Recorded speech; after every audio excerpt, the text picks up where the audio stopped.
Today on Dr. Phil. Shut up! Behind the headlines of today's top stories. The disappearance of 3-year-old Caylee Anthony. The indication is that was a decomposing body in that trunk. So many of you have written in asking Dr. Phil, how could a mother do this? Her behavior has been consistently unexplainable. Hard to wrap your mind around it. What I think may have been happening inside this mother's mind. That's just disturbing. Stand by, Dr. Phil.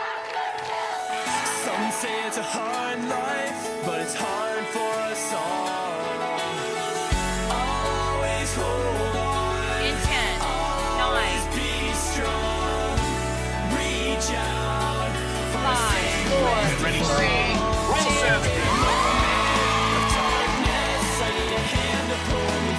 Stand by, camera 6.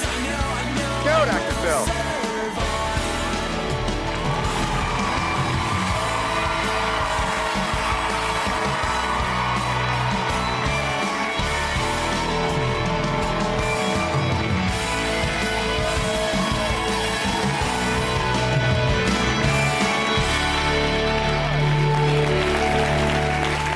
Thank you very much. I want you to take a look at these pictures behind me. I want you to look at them carefully because they are all missing children. Now, you probably haven't heard their names. You probably haven't seen their faces. But here is one face that you have seen on magazine covers, the front page of newspapers, and on the news reports every day.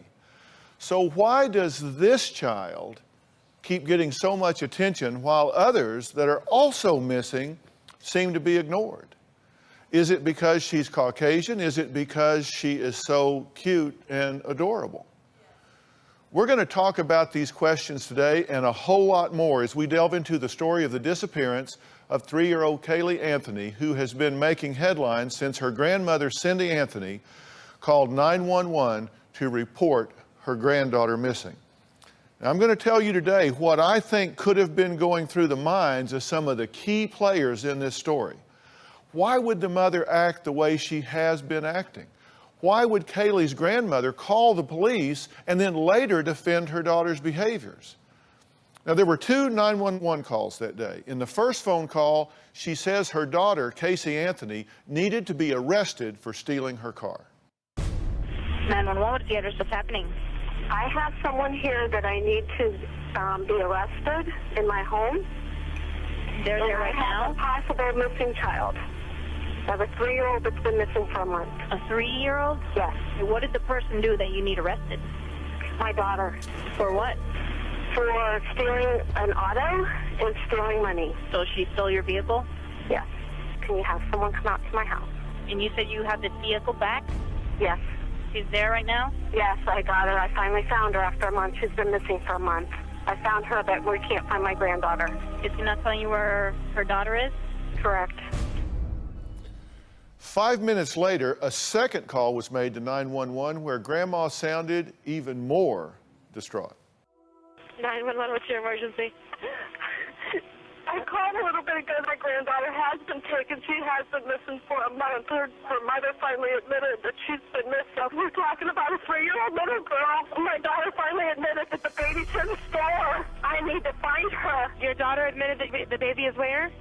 But the babysitter took her a month ago that my daughter's been looking for. I told you my daughter was missing for a month. I just found her today, but I can't find my granddaughter. There's something wrong. I found my daughter's car today, and it smells like there's been a dead body in the damn car. In that same call, Cindy passes the phone to her daughter, Casey. Listen. Ma'am. Ma'am. Hey, Sheriff's Department, they want to talk to you. Answer the questions. Hello? Hello? Yes. Hi. What can you tell me what's going on a little bit? I'm sorry? Can you tell me a little bit what's going on? My daughter's been missing for the last 31 days. And you know who has her? I know who has her. I've tried to contact her. I actually received a phone call today, now from a number that is no longer in service. I did get to speak to my daughter for about a minute. Now your 3-year-old daughter's missing. Caylee Anthony. Yes. And you last saw her a month ago? 31 days. From 31 days. Who has her? Do you have a name? Her name is Zenaida Fernandez Gonzalez. Who is that? Babysitter? She's been my nanny for about a year and a half, almost 2 years. Why are you calling now? Why didn't you call 31 days ago? I've been looking for her and have gone through other resources to try to find her, which was stupid. Well, later, Cindy Anthony said that the bad smell in the car could have been old pizza. But some people wondered if Caylee could be responsible. Many people started asking, why hadn't she reported her daughter missing for an entire month? Investigators then went on record saying that Caylee lied to them about everything from a job she claimed to have at Universal Studios to making up the name of a babysitter that she claimed might have her child. Then, pictures like this one surfaced of Caylee out partying that may have been taken during the time she says her child was missing. Now, so many of you have written in so frustrated with this whole situation and asking Dr. Phil how any mother could behave as this one is reported to have behaved. Well, today I'm going to tell you what I think about this mother's behavior and offer a theory as to how and why any mother could be so disconnected from her own child. How could a mother not call the police to report her own daughter missing? Was this mother really out partying instead of searching for her child? Is this mother a pathological liar? Or is she just an immature 22-year-old that doesn't know how to respond? Or could she somehow be involved in her daughter Caylee's disappearance? Now, this case has had many twists and turns. Take a look. The search now for Caylee. What happened to Caylee Anthony? 911, what's your emergency? My granddaughter has been taken. She has been missing. It has been over 5 weeks since little Caylee Anthony vanished. Her mother, Caylee, has been arrested for lying to police. Why didn't her mother go to police when the child disappeared 6 weeks ago? She told detectives that she dropped her daughter off with a babysitter, but then lost contact with that babysitter. Big breaking story. Caylee Anthony is out of jail. Caylee's impending arrival caused some serious drama between the Anthony family and reporters. Shut up! Shut up! Shut up! The drama is building in this case as the facts that Caylee provides conflict with what deputies are finding. Tonight, the big question, was 22-year-old Caylee Anthony partying before or after her daughter disappeared? At any moment, Caylee Anthony could head back to jail. Today, formal check fraud charges were filed against her. They include 1 count of grand theft, 3 counts of fraud, and 6 counts of forgery. Lead detective in the Orange County, Florida case says there is clear evidence a decomposing body was in the trunk of her mom's car. It's a very tragic situation. We need her cooperation. She's not dead. How do you know? Do you know where she is? She's not dead. No one's found her yet. I think she's dead and she's somewhere out there, I don't know where. She returned to jail today for the 3rd time in 2 months. Well, Lisa Bloom is here. She is a legal analyst and attorney. She says when Caylee's mother, Cindy Anthony, called 911 and said it smelled like a dead body had been in the car, but later said it could have been old food like pizza, chances are when somebody calls like that on the spur of the moment, statistics kind of bear out that's probably the most accurate report. Well, right? in fact, the law recognizes that. It's called an excited utterance in court, and it's an exception to the hearsay rule. If someone blurts something out in a moment of excitement, people tend to think that that's true. The investigators claim Caylee had several inconsistencies with the story that she told them. Now, you would expect that if a mother was concerned about their child, they would cooperate. Absolutely. They certainly wouldn't misdirect, waste time, waste energy, waste resources for people that could be finding it. Let's take a look at the inconsistencies. And the drama is building in this case as the facts that Caylee provides conflict with what deputies are finding. Right now, I'm listening to some audio tapes of interrogations for the day that Caylee Anthony was arrested. Detectives are unraveling her story. The stuff about the nanny taking care of them, it's not the truth. There's no person that ever lived there by that name. The apartment's been vacant since March. Well, there were several lies that she told that were, easily disproved. For looking for her child, and that's the reason why she didn't call 911, to the made-up story about, the kidnapping, working at Universal Studios. I mean, she hadn't worked there in a couple of years. And lastly, the phone call from her own daughter. What day was that you talked to her? Yesterday. What did your daughter say to you? She said, "Hi, Mommy." Easily disproven on the phone records. I mean, there is no call at the time she said, so it became a very tangled web of lies.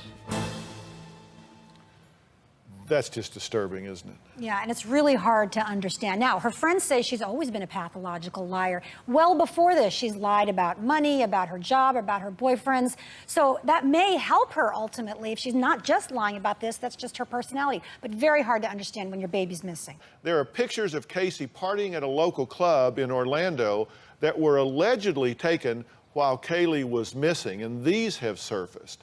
Now her father, I understand, says these were taken while she was pregnant. She doesn't look pregnant. I'm wondering if she was pregnant, would you be out drinking? I mean, again, that would be an inconsistency. So how would a defense attorney explain these, counselor? Well, they're going to have a hard time explaining them. And let me tell you, they're going to be admissible in court if they're legally relevant as to time. If during the time her baby's missing, she's out partying, a picture's worth more than 1,000 words in a court of law. She can have all kinds of explanations about how she grieves differently than other people. But when she doesn't call the police, she's out drinking, dancing, and smiling during the time that her baby is out there, God knows where, jurors are not going to look at that kindly. And if you stack that on top of all the lies and misdirection, then you start getting obviously very suspicious. Now, if Caylee is found responsible, the question comes up, what kind of person, and this is what so many of you have asked, Dr. Phil, what would be wrong with a mother that would do this? What kind of personality? What would be going on that could allow somebody to feel this way? Because you're having a hard time wrapping your mind around it. I'm going to answer that for you when we come back.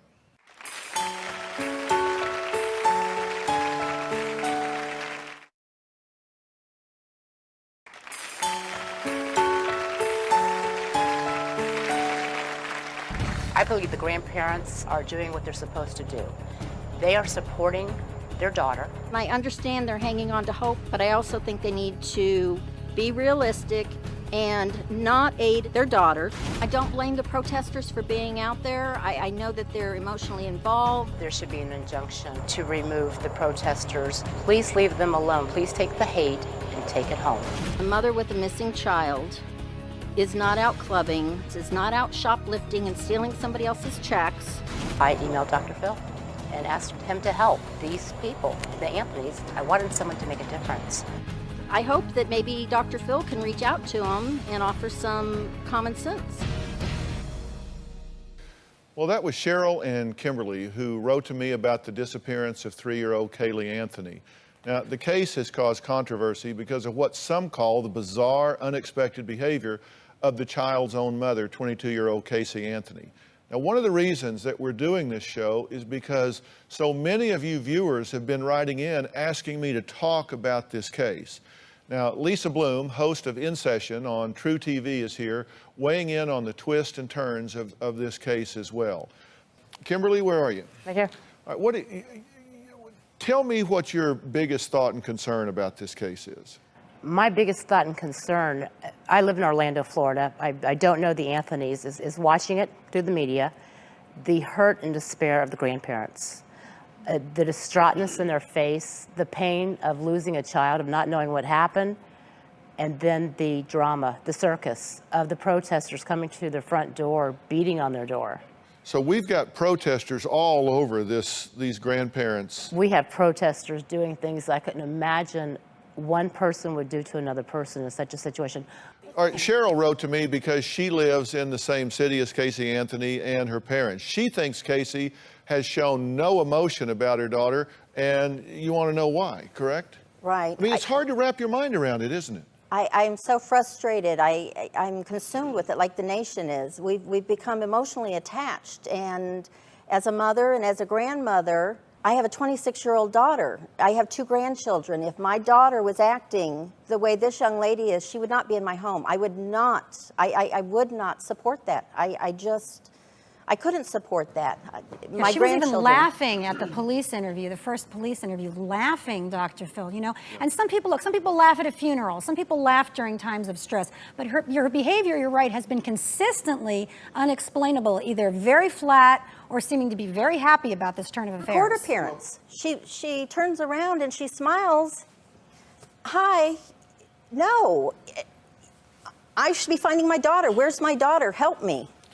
What so many people have asked is, Dr. Phil, how could a mother do this? If this has happened, and let me say, I'm not saying that she is guilty. It doesn't look good to me. I mean, my common sense meter is pegged.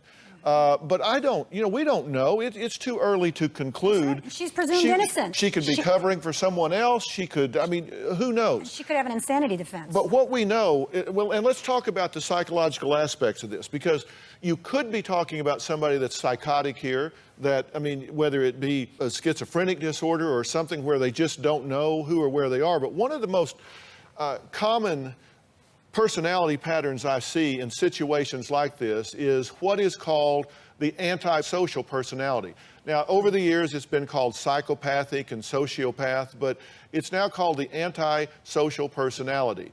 And there is a pervasive pattern of disregard for violating the rights of others. And it usually has been occurring since the age of 15. So, number one, there is this failure to conform to social norms by repeatedly performing acts that are grounds for arrest. So there is a pattern. You'll see this with these people. Secondly, there is deceitfulness, as indicated by repeated lying, use of aliases, conning others for personal profit or pleasure. And we're like 2 for 2 based on what we see the behavior of so far. 3 is there's impulsivity. They act without thinking about the consequences and everything that is going on. 4, irritability and aggressiveness. These are people that typically will attack other people physically. They will be charged with assault frequently. A lot of things that, when you put it in the context of the others, it is so important.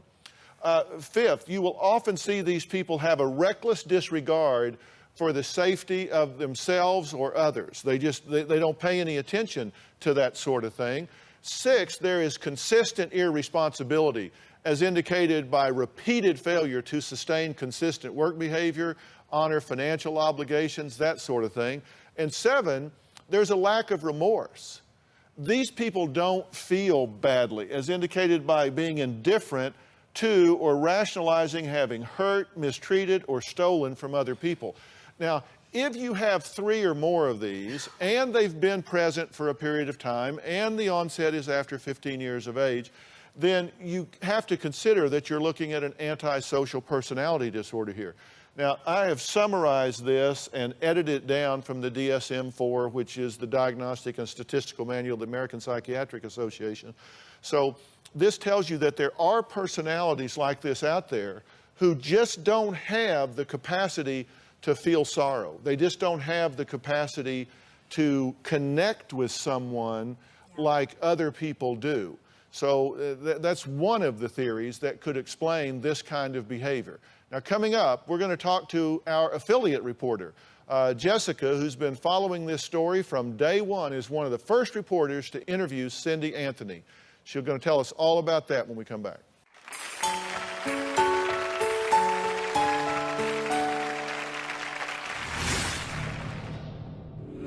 You're a joke. This is ridiculous what you're doing. Letting your daughter stay here with all this evidence? It's just been horrible for the last 6 weeks. It might have been an accident. Shut up!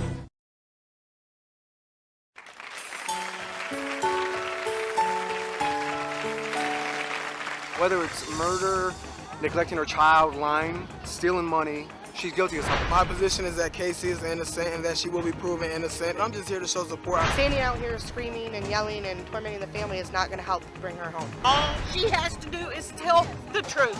Just tell where that child is and everybody will go away.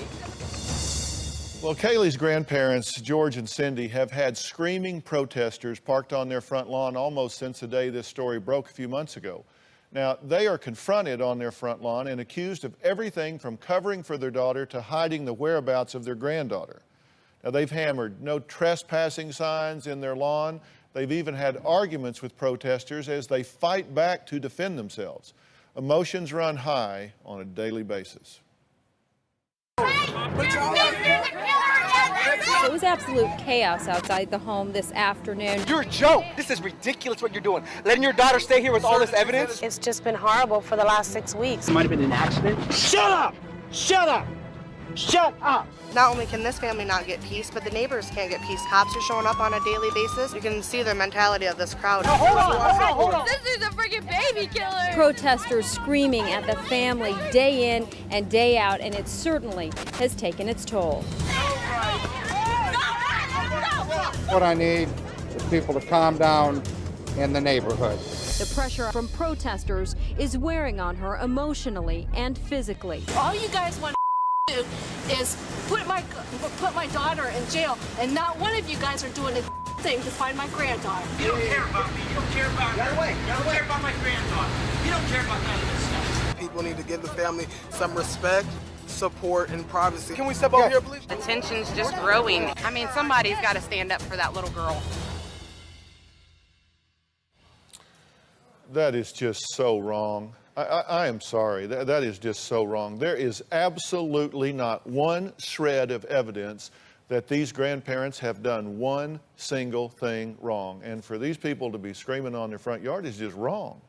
And just last week, Cindy and George Anthony hired Mark Nejame as their attorney. Now, they were unable to participate in this taping, but they asked Mark to be here on their behalf and to speak for them. That's terrible. Thank you. It is. I mean, this is terrible. It's beyond terrible. It's endless. It's constant, and it just doesn't occur on their front lawn. The hate mails they get, the hate emails. They have spent hours speaking to law enforcement. Law enforcement, Lisa, you said it perfectly, has deemed that neither of them are people of interest, neither of them are suspects, but because their daughter is being accused of something, and because they have chosen to keep hope alive that Caylee, their beloved granddaughter, is still with us, they're being criticized endlessly and mercilessly. It's a horrendous thing. Well, I have the feeling that if God forbid, something terrible has happened to Caylee, and tragically their daughter is involved, I can think of no two people that would be more devastated than them. I mean, I just can't imagine. I don't know what people want them to do. What is the message of the protesters? What have they? I just saw a lot of screaming and irrational anger. What is it they're asking these people to do that they're not doing? We continue to be baffled by it.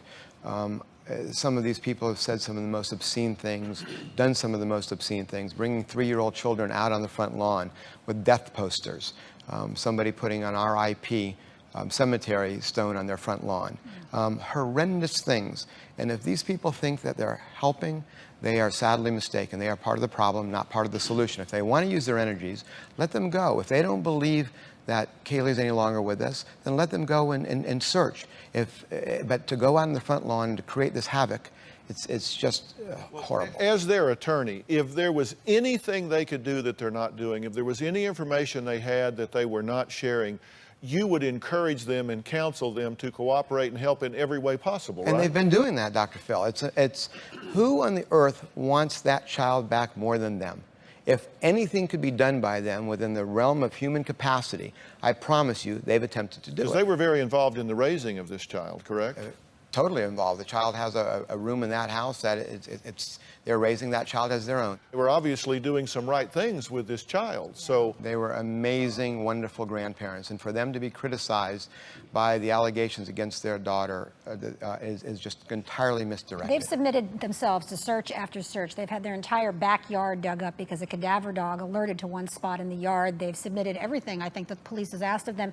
And the grandmother, Cindy's the one that first called 911. Let's not forget that. Jessica D'Onofrio is a reporter from our Orlando affiliate, WKMG-TV, and has worked on this story from the day it hit the news and has broke exclusive reports about this case, including an interview with Casey's mother, Cindy Anthony. I've been on this case since day one, since she was arrested, talked to Cindy Anthony, the child's grandmother, that night, so I've been pretty close to the case. So Jessica, after today, do some of those protesters with children plan to come back with them? Some of them told me absolutely they plan to come back, Jackie, tomorrow. However, this time they'll stand on the other side of the street. Jessica D'Onofrio is at Casey's home to explain why detectives are taking their investigation out of Florida. That was Jessica D'Onofrio reporting. For now, I'm live in East Orange County. Jessica D'Onofrio, Local 6. We'll talk to Jessica when we come back.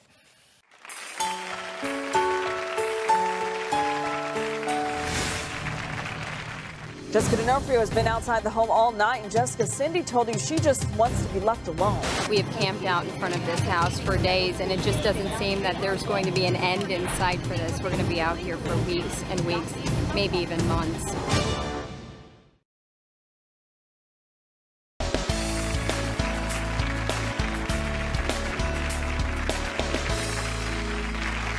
we've been talking about the controversy surrounding the case of 3-year-old Caylee Anthony, who's been missing for 3 months. Now, what I'm trying to do is answer all the viewers who are saying, Dr. Phil, is it possible that a mother could become so disconnected, so depersonalized, so unplugged from their child that she could actually do something like this? And tragically, we know the answer to that question is yes. We've talked about the possibilities of psychotic breakdowns. We've talked about the antisocial personality. I can't say that the mother is involved, and I can't say that she would carry that diagnosis if she was. What I am telling you is what is commonly seen, and I'll let you make up your own mind about whether the criteria fit. The community has been divided over whether Caylee's own mother was in fact involved in the disappearance. Now, Jessica D'Onofrio is a reporter from our Orlando affiliate, WKMG-TV. Now, our cameras followed Jessica as she showed us what she believes are the key locations in this case. Jessica D'Onofrio has been outside the home all night, and Jessica, Cindy told you she just wants to be left alone. We have camped out in front of this house for days, and it just doesn't seem that there's going to be an end in sight for this. We're going to be out here for weeks and weeks, maybe even months. We're at the Orange County Sheriff's Office Operations Center. This is where they questioned Casey Anthony. They arrested her. This is where she says she last saw her daughter with the nanny. This was once Club Fusion here in downtown Orlando. This is where Casey Anthony was seen partying just 5 days after her little girl went missing. Well, Jessica broke 4 exclusive reports on this case, so you've been very busy with this, right? Very busy with this case from day one, talking to Cindy Anthony the night that her daughter was arrested. She was very accommodating that night, invited us into her home. All she wanted to do was get her granddaughter's picture on television, and she was completing sentences at that time. Now, if you talk to her, she's more breathless. She's not completing sentences as much. We talked a lot. That next day, investigators had come out and dug up their backyard, as Lisa was talking about, and 2 separate cadaver dogs had indicated that there was a decomposing body. And then we later find out all these test results coming back on DNA, on hair samples found in the trunk of Casey Anthony's car. However, we have to be really careful with that because there can be false positive results with that. But right now, the indication is that that hair belonged to that child, that there was a decomposing body in that trunk. Is it your sense that these grandparents are sincerely concerned about the whereabouts of this child? Absolutely. I have been watching this case progress. I've been watching Cindy and George get more desperate and desperate. As I mentioned, she's lost 25 pounds since all of this started. I just saw her a couple days ago, and I said to her, "You look so skinny." She says, "I eat 1 meal a day, that's about it." And she seems to be acting, from what everybody's been telling me, and they have an interesting point here, she seems to be acting more like the mother and how people would expect the mother to react to their missing child than the actual mother is reacting to that. And in fact, she was in that role, correct? I mean, Yes, she was very much in the role of mother. Very much so, and she's simply, these are wonderful, they're grandparents who are have acted as parents. And for them to be criticized the way they are, it's a sad situation. They are desperately, with every ounce that they have in them, believing and hoping that this child is alive. Next, it may surprise you what one bounty hunter has to say about Casey's behavior after driving her around town for 9 days. We're also going to talk some more with our correspondent from down there. We're going to talk to these lawyers with their insight. They're going to give us their opinions. So we're just going to kind of have a free-for-all discussion when we come back.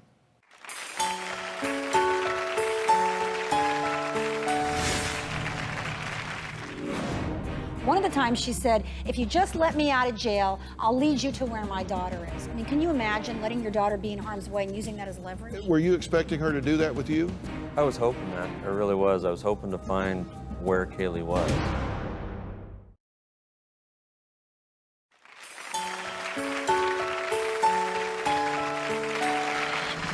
The bounty hunter who could spring Casey Anthony from jail arrived in Orlando. The mother of a missing Florida girl is out of jail tonight on $500,000 bail. I really thought by getting her out of jail, we could get to the bottom of it. She never cooperated one bit. I was with Casey pretty much every day. Casey is very manipulative and flirtatious, and my intent was to hopefully get a clue as to what the real story was. No emotions whatsoever. Never mentioned Caylee. I think she's backed herself in a corner. It sounds like that it's just going to be a very sad ending. Casey, what happened? Well, we've been talking about the case of 3-year-old Caylee Anthony, who's been missing for 3 months. Now, according to police, her mother, Casey, is considered a person of interest because they believe she's withholding information about her daughter's whereabouts. Now, that was Leonard Padilla and Rob Dick, who helped get Casey out of jail after she allegedly agreed to give them information that would help them find Caylee. Now, Rob spent 9 days with Casey and says he was bothered by her carefree behavior. What did you see that bothered you the most? I guess just her daily upbeat attitude. I mean, like nothing really bothered her. I mean, you know, she's got a lot of things going on in her life. Not only her missing daughter, but her criminal case, and she just doesn't seem concerned. So when you say she was talkative and normal, you mean you drove her around for 9 days. First off, what kind of woman uses information about her child as a leverage? Well, exactly. You know, and she's been in jail and then released 3 times now. None for homicide charges, for child neglect, writing bad checks, things of that nature. One of the times she said, if you just let me out of jail, I'll lead you to where my daughter is. I mean, can you imagine letting your daughter be in harm's way and using that as leverage? Were you expecting her to do that with you? I was hoping that. I really was. I was hoping to find where Caylee was. So y'all actually made bond for her, is that right? My nephew, Tony Padilla, wrote the bond for $500,000. I paid him the premium on it. And we were all in Orlando at the time, and we thought it was going to be a cakewalk. She wanted out. She'll lead us to the child. It'll be over with. It'll work out. No uncertain terms. She just would not discuss anything. Didn't even mention the child. Just started off with her story about Zenaida, except that this time she started off with Zenaida in the park, not at the apartment complex. Really? So she gave another inconsistency. Right. It's the, you know, the same line that the movie The Usual Suspects. In other words, she adds, when she gets cornered, she goes on to the next lie and adds to that. So she changed it from the apartments to the Zenaida taking the child away from her, Zenaida and her sister Samantha, Zenaida and her sister Samantha in a silver Ford Focus, and then handing her a list of things to tell the cops for the next 30 days, a script. So she kept embellishing, and I mean, this is... She just kept going, yeah. As I say, I cannot assign a diagnosis to her, but everybody can see this is very consistent with what we're describing as the antisocial personality, the repeated lying and embellishments and ducking accountability, and the absence of remorse that you're talking about. All right, coming up, we talked earlier about why Caylee Anthony's story has been headline news while other missing children never even make sometimes the local papers, let alone the national news. When we come back, we're going to talk to a grandmother whose grandson disappeared over 4 years ago. She says her case never got the media attention it deserves because her grandson is biracial. We'll be right back.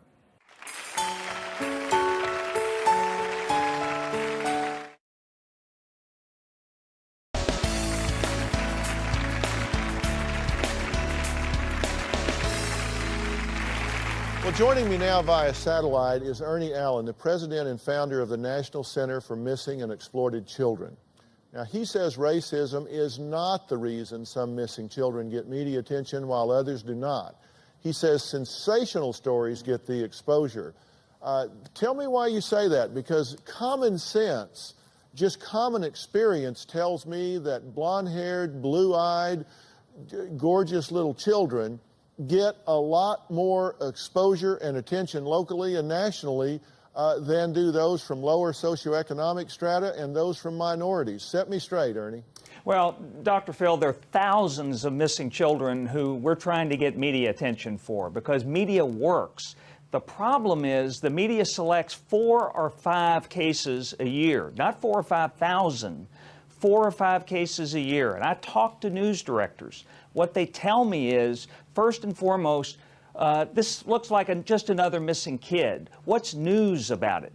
In Caylee's case, you talk about the bizarre circumstances, the bizarre circumstances, sensational, dramatic circumstances, that's what causes the media to seize on these cases. But it's a problem. We need to be getting attention to many more of these kids. Well, can you name one of these cases in the last 4 or 5 years that was a minority case that got the media attention? And I don't know the answer to that question, so I'm asking that. It's not a challenge, it's a legitimate question. No, it's a fair question. And again, we start with a very small pool of cases, but a little girl in Philadelphia in 2002, 7-year-old named Erica Pratt, who was abducted for ransom and escaped, received intense media coverage. And probably the most dramatic example were, of course, the children who were missing in the aftermath of Hurricane Katrina. The media was all over that. CNN, 24 hours a day, rotating images of these pictures, and we helped find 5,200 kids. So the media works. The challenge is there are just not enough kids being focused on. Lisa, what do you want to say? Well, I couldn't disagree more. With all due respect to the Center for Missing and Exploited Children, which I respect tremendously, but John Benet Ramsey, Elizabeth Smart, Caylee Anthony, I mean, these are the stories that capture our imagination. And I've gone to many, many networks and asked to get other stories covered. You know, when Lacey Peterson was missing, there was a Hispanic pregnant woman from the same area who had been missing for 2 years, got no coverage. These are important television stories because getting the pictures on television is what everybody wants to get millions of eyeballs. Seeing who's missing and seeing the picture, it is so important to family members. And these stories with minorities are just not covered. Well, April Morris has been searching for her grandson, Benjamin Everett, since he went missing in June of 2004. Now, he was almost 3 years old at the time of his disappearance. Now, April feels he didn't receive the media attention that he deserved. He got some, but she doesn't think he got what he deserved because he's biracial. True, April? Yes, that's correct. I feel that if Benjamin would have got a lot of media like, excuse me, like Caylee did, then they can focus more on maybe where he's at or if he's still alive. I pray that he is. I mean, somebody somewhere knows where he is. And if there's enough coverage, enough media, and people can really say, hey, I know where this kid is. Enough is enough. So I just pray somehow, somewhere, somehow, someone sees your show, Dr. Phil, and can bring Benjamin back where he's supposed to be. And we have his picture up here, and so people can see. And at this point, he would be how old? He would be 7 years old in November. We're going to tell you what to do if you have information about either of these cases when we come back.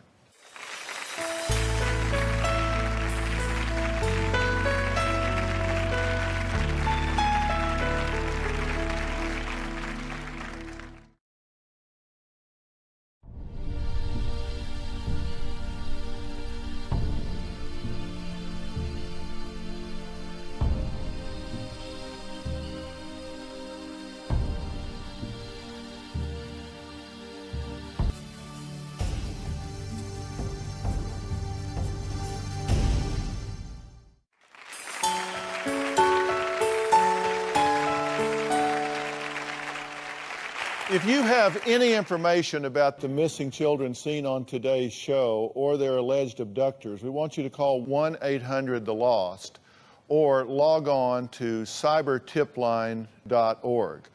Now, we'll have all the information about these children and Benjamin Everett on drphil.com. Also, if you have any information that could help investigators in the Caylee Anthony case, please call the crime line number 1-800-423-TIPS. Or you can also report tips to crimeline.org.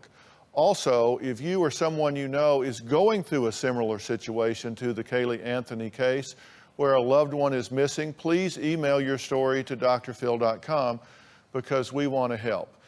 Look, we all know that sometimes mothers with postpartum depression can disconnect from a child, and there is treatment for that. There is help for that. But the fact is that beyond that typical window of postpartum, there can be mental and emotional problems that can cause a mother to disconnect from their children and have a disregard for their health. We've talked about one example in some depth today with the antisocial personality. If you have someone like that in your life around a child, pay attention. I mean, recognition and prevention is so important. I want to say a special thanks to Lisa Bloom, anchor of True TV's In Session. Thank you for your insight. Thank you to Mark Nejame, the attorney for Casey's parents, and tell them that we hope those protesters will go home and pray or go search instead of making noise on the front lawn, because that just isn't helping. Also to Ernie Allen and to really all of our guests today, thank you guys for your work and sharing your insights on this. Jessica, thank you so much, and we know you'll keep us posted on this story as we go along. We appreciate it. So long.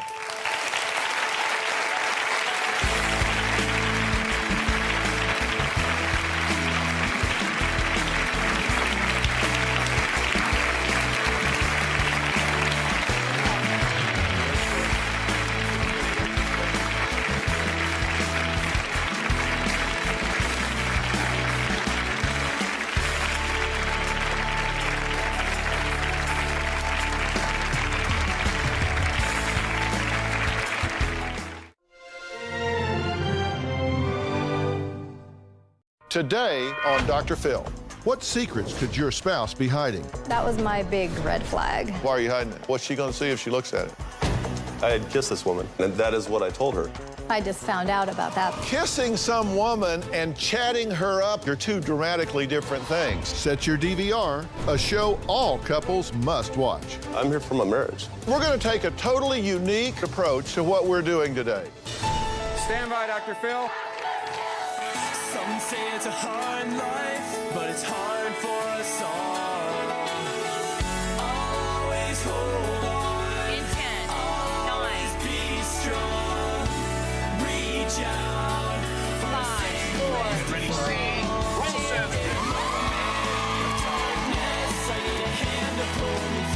Stand by, camera 6. Go, Dr. Phil.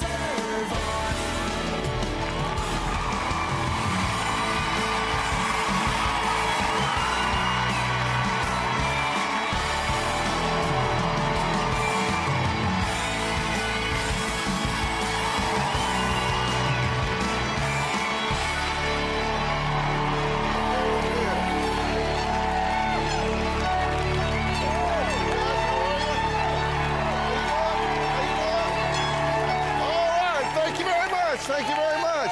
Thank you, thank you. Everybody have a seat. And at home, if you just tuned in, let me give you a heads up alert. I'm dealing with a marriage today. Nothing startling about that. It's a marriage that, in my opinion, is in big trouble. I mean, huge, big trouble. We're going to take a totally unique, high-risk, high-reward approach to what we're doing today. Because short of that, this marriage is done when they leave here today. Now, at the risk of sounding rational, even logical, I intend to approach this with some common sense. How strange is that? And call for total unvarnished truth and honesty between husband and wife. Well, their names are Brian and Deanne, so let me just ask them to come on out.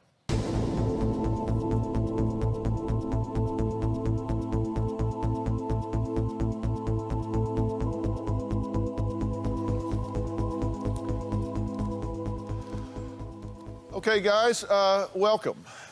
So, Dan, tell me, why did you want to be here today?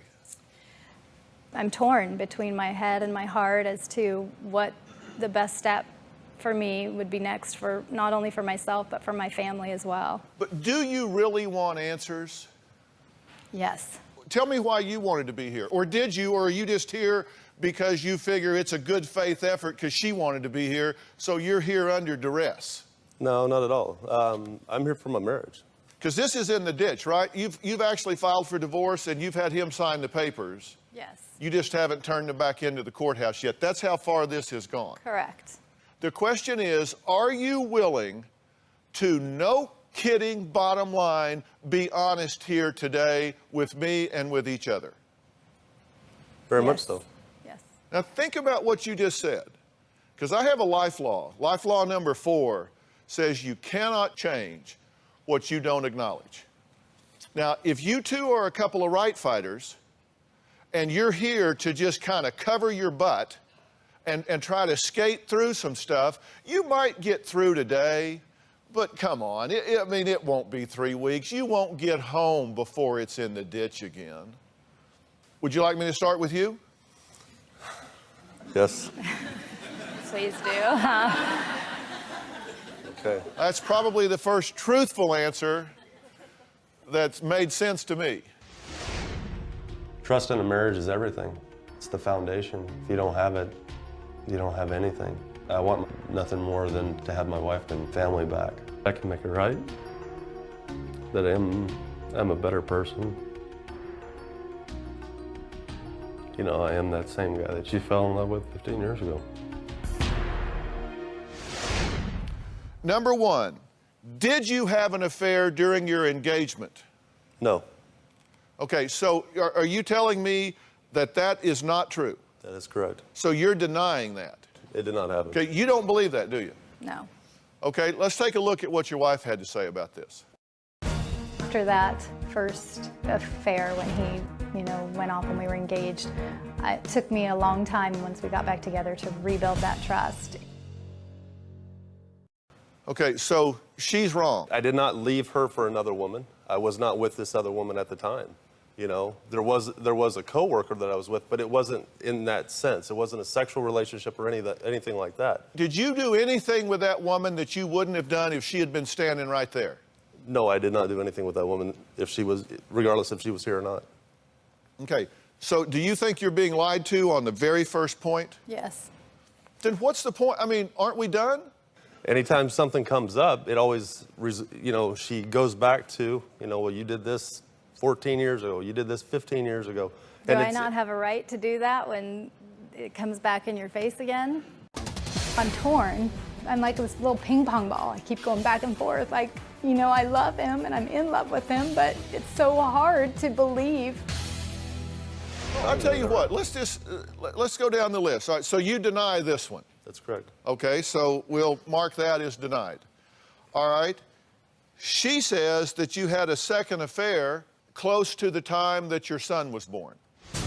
Actually, the second affair where he was calling that one girl, it was right after I had Everett. He met her in November, and I'm not finding out this phone call until July.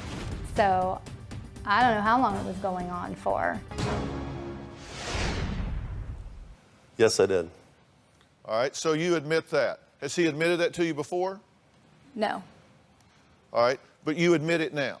Yes. It was not a sexual affair. It wasn't anything. I talked with this woman, and most of the talks that we had were about the situation that we were in. And I had told her about that. I had kissed this woman. And that... I just found out about that, though. And that is what I told her. That is Everett's what I told her. 9 now, and... Well, kissing some woman and chatting her up about your marriage are two dramatically different things. I chat with a lot of women during the day, but don't kiss them. Mm-hmm. I mean, come on, listen, I'm just trying to be honest with you. You probably think I'm being hard on you, but if it's not on the table, it's gonna bite you later because she doesn't trust you. Mm-hmm. Okay, next, she said that just recently you had a 3-month affair. It wasn't 3 months. I had an affair. This is why I'm where I'm at. 4, 2, 1? It was roughly 6 weeks. Okay, 6 weeks. Mm-hmm. Let's hear what your wife had to say about this. I finally asked him, well, did you sleep with her? And, he put his head down and, said, yeah. I just got in my closet and curled up in the fetal position and just cried. It's so hard to believe that, that's really what he wants. So you're saying you had a 6-week affair? That is correct. He said he met her in October and then it ended in... Right in November. Okay, seriously, does it really matter? No, it doesn't. December, it ended in December. Does it really matter to you if No. it's 6 weeks or 12 weeks? It doesn't. Did you start sending your cell phone bill to work? I did at the end. Okay, so you admit that? That is correct. Does that bother you that he's hiding his cell phone bill? He started redirecting a cell phone bill? Yeah, well, that was my big red flag. It just dawned on me one day that the phone bill's not coming here anymore. And I thought, I wonder why. Where's it going? So I called and they said, well, we have it going to, this address. So it was just eating me up. Do you understand why that's a problem for her? Because people who have nothing to hide nothing, right? That is correct. So you started hiding that bill. Mm-hmm. Why are you hiding that bill? What's she going to see if she looks at it? Probably the phone numbers, the times that I called, you know, just the phone numbers. So there's something there you didn't want you to see. So you're right to be concerned about that, correct? Yes. Okay. Do you remove your wedding ring when you go out? Not when I go out. I don't wear it for what I do in work, but I don't take it off to go out at night or to go golfing. Well, when I golf, I take it off, but I don't wear it at work. Well, let's hear what was said about this. He'd pull off his wedding ring, and a lot of times he just didn't wear it. He just never wore his wedding ring. It used to bother me. Okay, so that's just not true. You don't take your ring off when you go out with your buddies? No, not at all. You don't? Why do you think he does? Sometimes when we go out, he wouldn't put it on. Sometimes he would. You know, it just depended. But that particular night, she actually saw him take it off and put it in his pocket. Who saw that? My daughter. I don't wear my wedding ring. I don't wear my wedding ring because of the work that I do. What do you do? Automotive repair. And when you go out socially, do you like fix people's cars or something? No, not at all. So you could wear it when you go out socially? That is correct. But you don't? No, I don't. You don't wear it socially? Is that bothersome to you? Very much. And he knew it. Because to me, that's the way that you honor your wife, is to wear your wedding ring, so that when you're in situations when there's other people around, that, you know, they don't assume that you're not married. All right, well, so you deny that you do that on a regular basis. Look, the list goes on, and trust me, I've got a list for you as well. Oh, We're going to I'm get sure. to it next. We'll take a break, and we'll be right back. We're trying to get it on the table.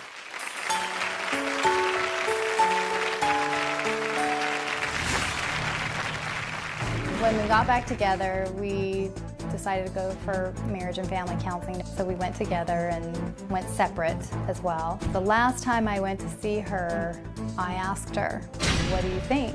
You know, would you marry him? You know, if you were me, would you marry him? And she said,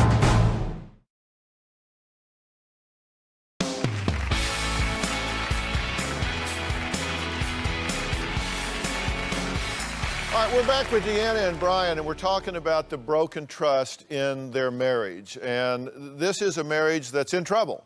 In fact, divorce has been filed. It's been signed by Brian. Deanna has the papers. She's debating whether to turn them in or not.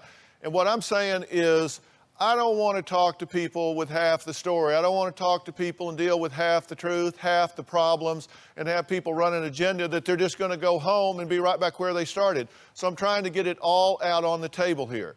What I'm doing is going through a list with you of the things that you have said are broken trust for you, things that cause you not to be able to feel comfortable about him, and therefore you wouldn't feel good about him coming home. But yet you're trying to find a way that you can feel okay about getting back together, right? yes. That would be your dream. That would be your hope, that you could live in harmony and honesty and openness.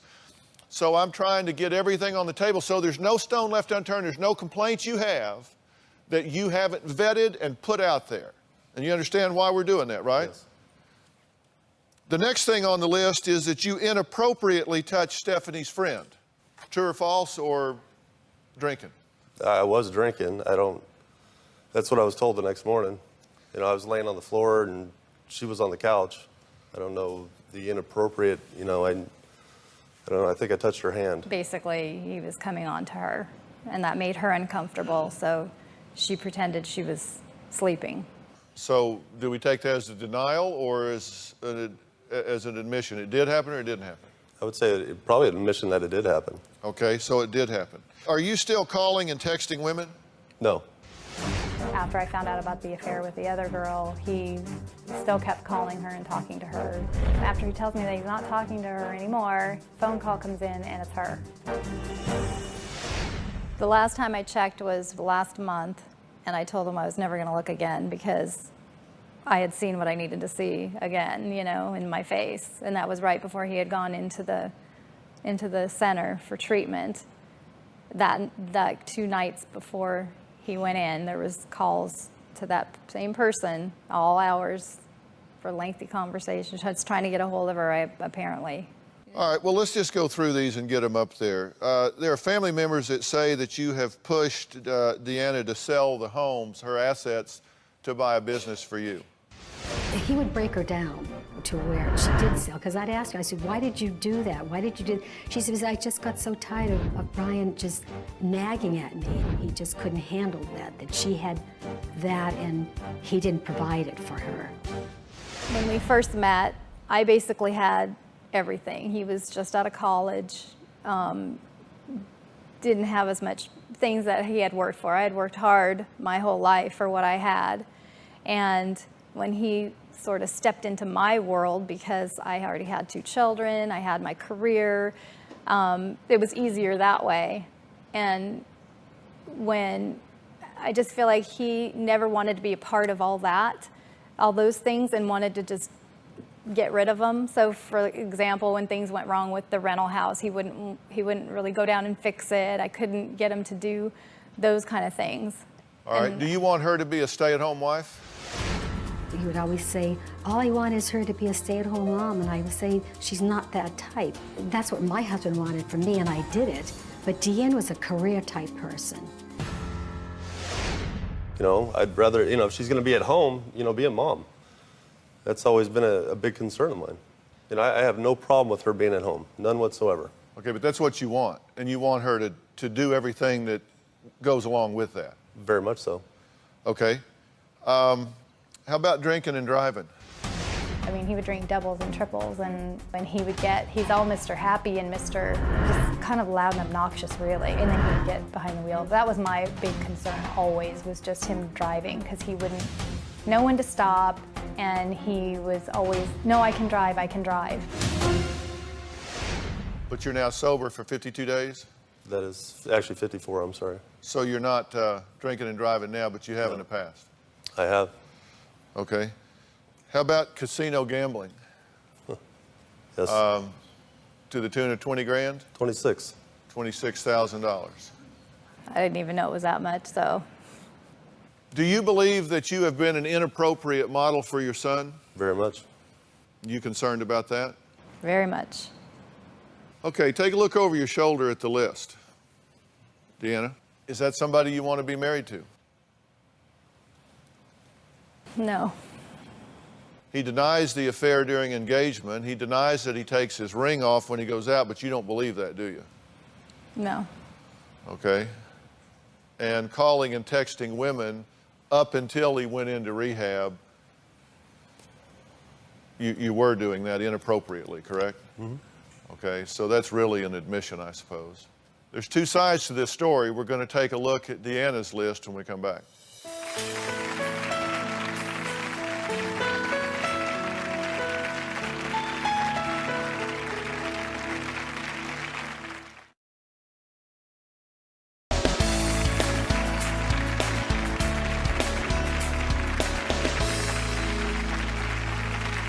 All right, we're talking about broken trust in a family that is being torn apart by lies and betrayal. Now, Deanna is considering divorce even though they do have young children.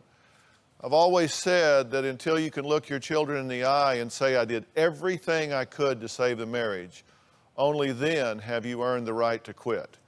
So what I'm wanting to do today is get everything on the table so these 2 know if the person is still lying, and if they're telling the truth, if it's something that is a drop-dead deal breaker. Now, we've just been through Brian's list, and Deanna says, when I look at that list together, it's not somebody that I want to be married to. But there are 2 sides to this, and so I want to ask you some questions to see what you are willing to be honest about and what you're not. Now, you've been married how long? 12 years. Okay, now you believe that Brian cheated while you were engaged, and you married him anyway? Yes. I loved him. I was in love with him. You married Brian against your counselor's advice. You even said, I'm not objective about this, I'm going to get advice from a professional, and they said, do not do this. And I never told him she said that either. Let's take a look at this. When we got back together, we decided to go for marriage and family counseling. So we went together and went separate as well. And the last time I went to see her, I asked her, you know, well, what do you think?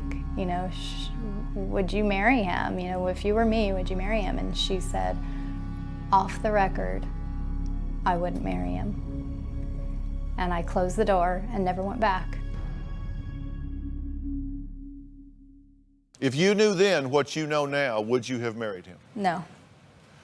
All right. Brian and others say that you neglect the family. In certain ways, yes. You know, I've always been very independent, very early on because of my family situation. Well, let's hear what Brian has to say about it. Leanne is a workaholic. She's a perfectionist in everything that she does. That's taken priority over everything else. Our intimacy level, it was non-existent.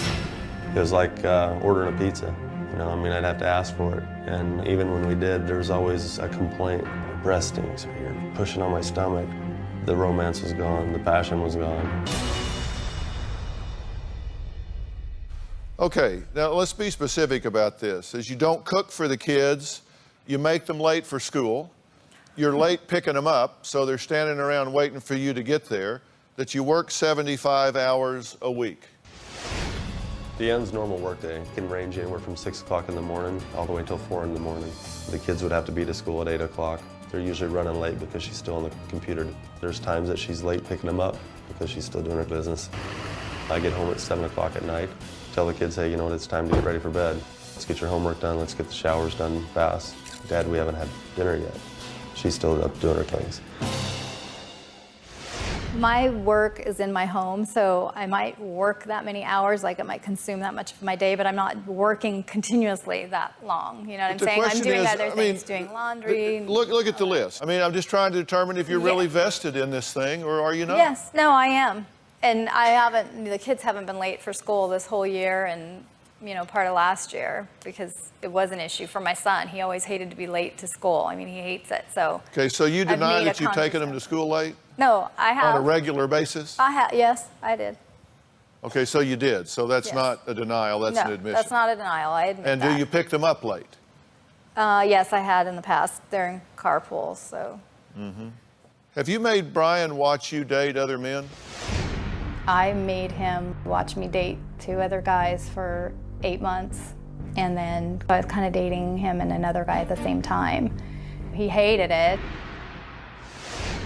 It was after the first affair, and I was dating somebody. I was in a, you know, not seriously dating, but dating all the time. And I just felt at that time that if he really, really, truly loved me and wanted to, you know, marry me like he had promised, you know, before he left the engagement, that I mean, I didn't purposely do it to, you know, hurt him, but I just wanted to make sure that, you know, it was real, that he really wanted to marry me, and if he did, then he would stick it out and be okay with it. Do you now have an inappropriate relationship with a family friend?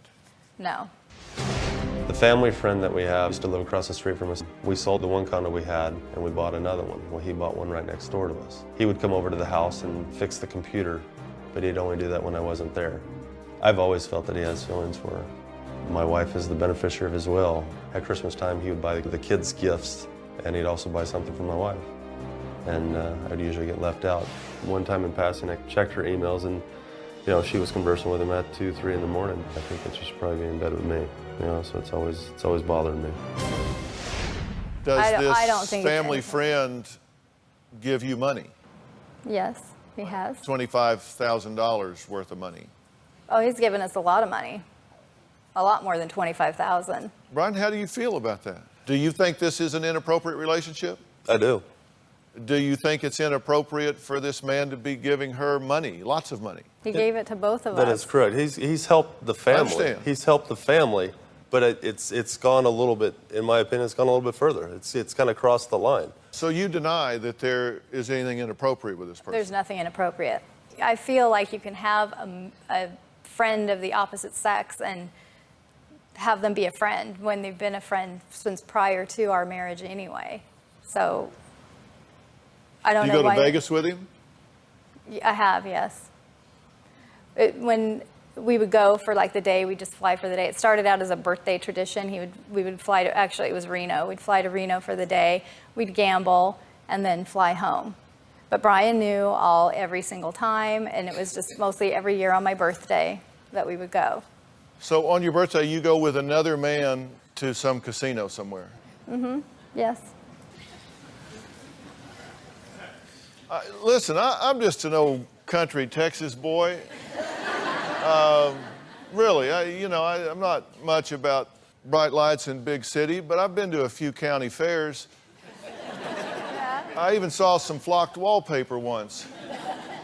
But it doesn't make sense to me that a man's wife loads up on her birthday and goes to some gambling junket with a friend. That's what it was. Who, by the way, also plies with money. If you know there's nothing going on, then I don't find anything wrong with it. Okay, now come on. Are you sitting there telling me that on its face that doesn't seem inappropriate?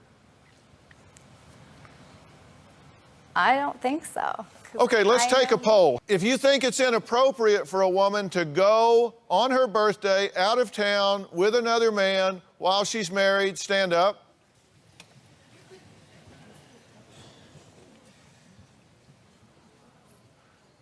Brian, I assume you're standing symbolically. I am. All right. When we come back, we're going to talk about where this goes, if anywhere.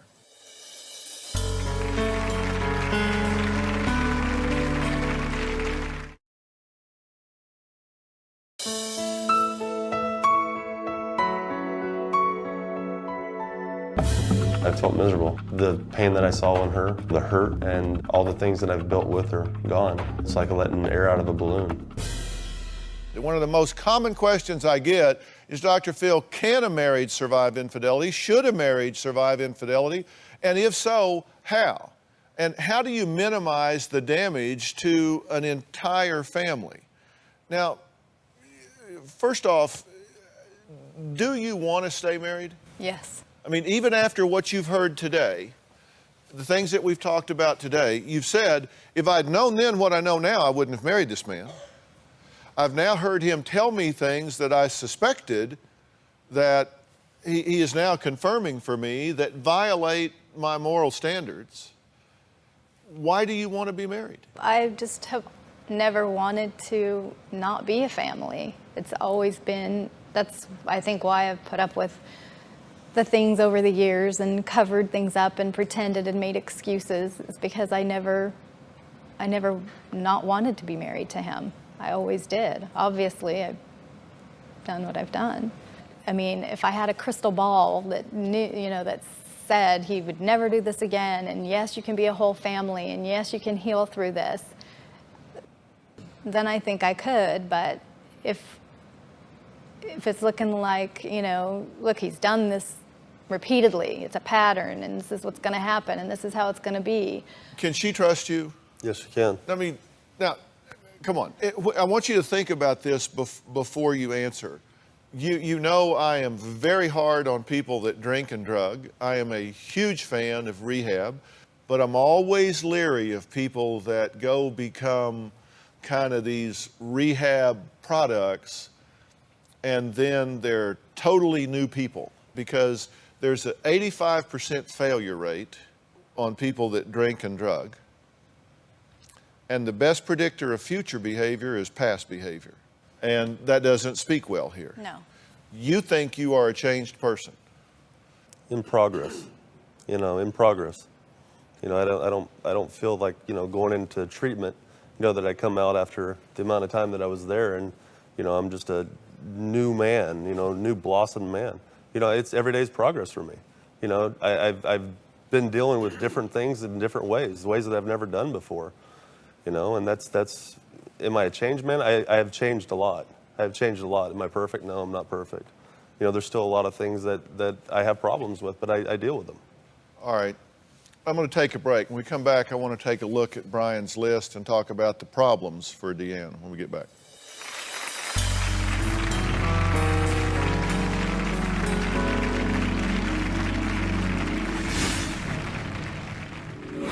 here's your father figure, and he's done this to your mom and your family. It's not the first time he has done it. My mom lives in her own little world sometimes. I don't think that one person is at fault.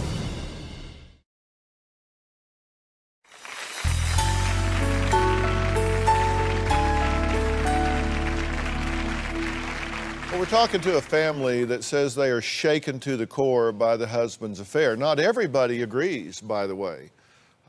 Your daughters are kind of split on this thing, aren't Yes, they are. they have different attitudes about you and different attitudes about you. Deanna has 2 daughters, by the way, from her first marriage.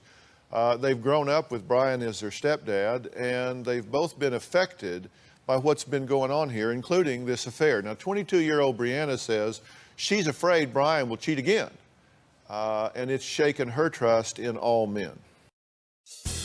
I think that my mom should stay separated from my stepfather. It's not the first time he has done it, and I truly believe that people don't really change who they are. The fact that here's your father figure, and he's done this to your mom and your family, especially when he told me he would never do it again, and then here it is years down the road, and he's just repeated the same thing.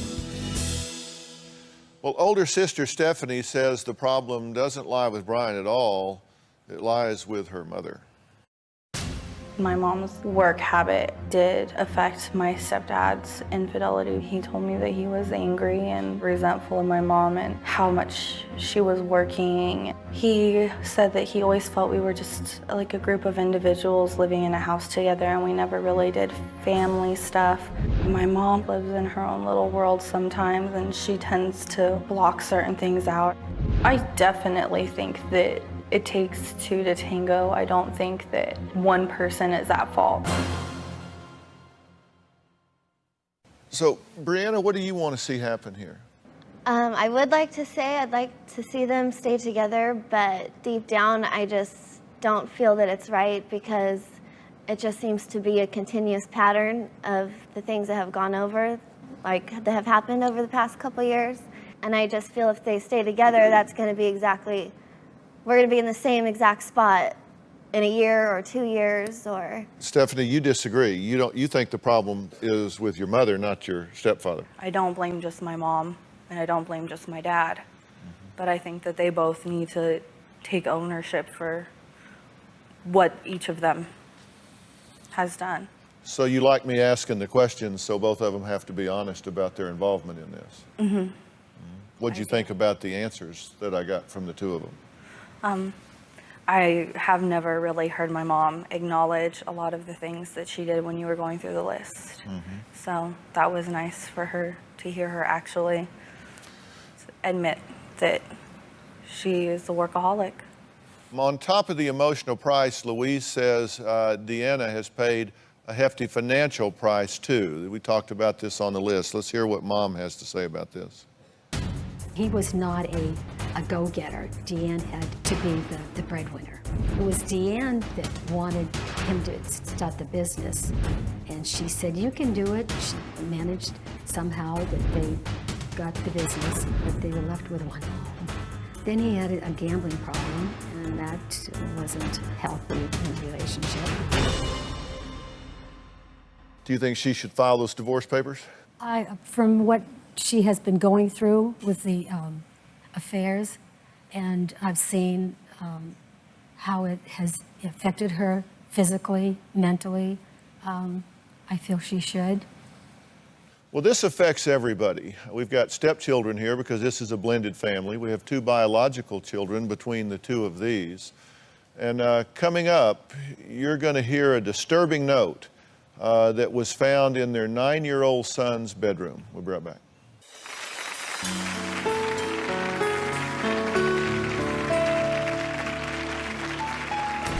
When I saw that list, I was shocked. I knew he had anger issues, but I would never expected to find something like that.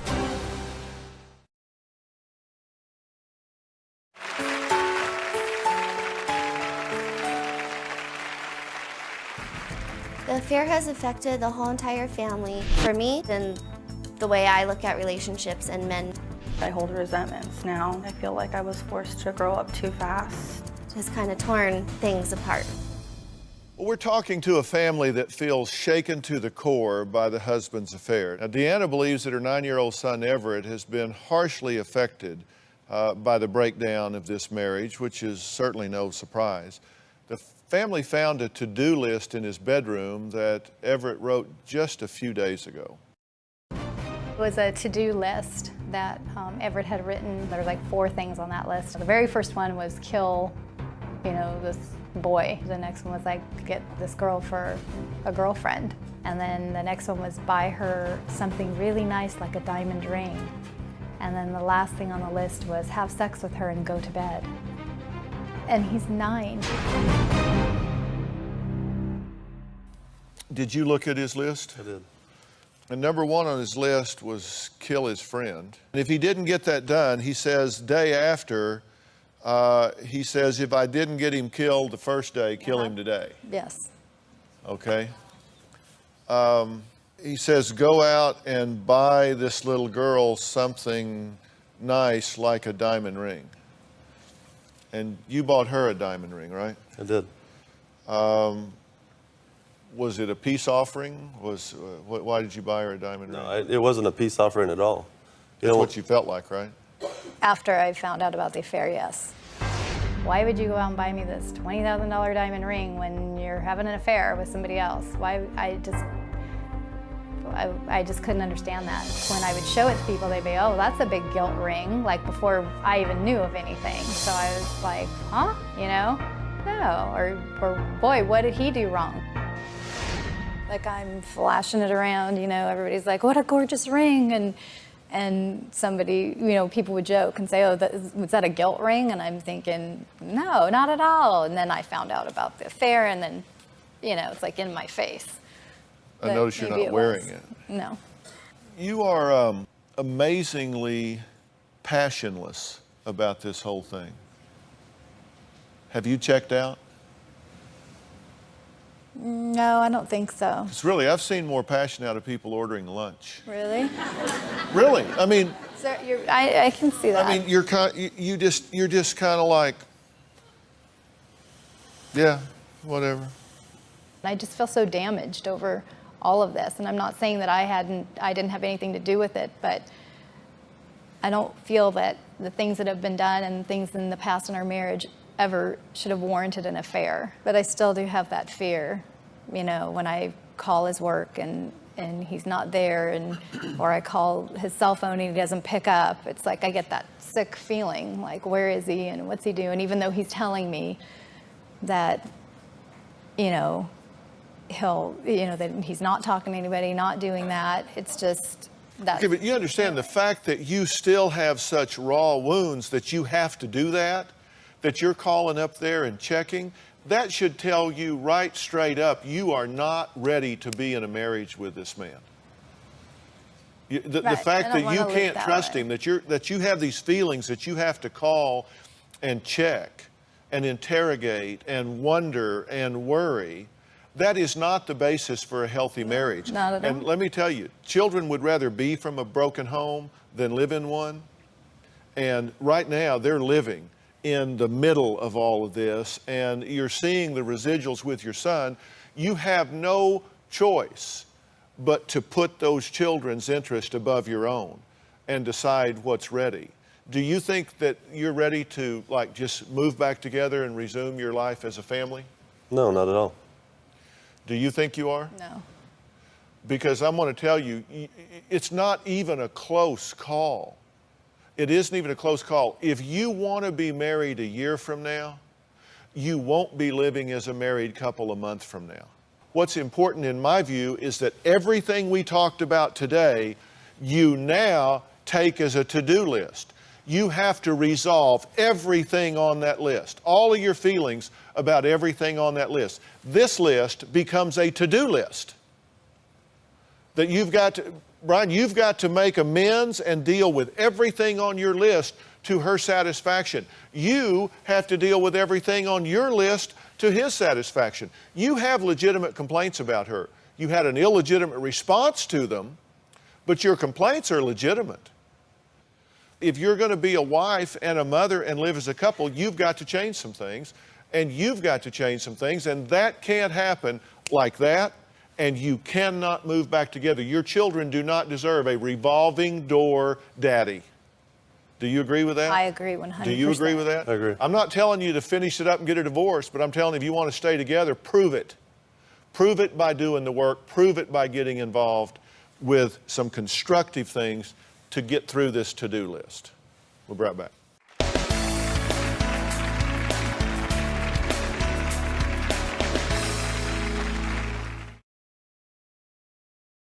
Deanna, how do you feel about what I'm saying to you?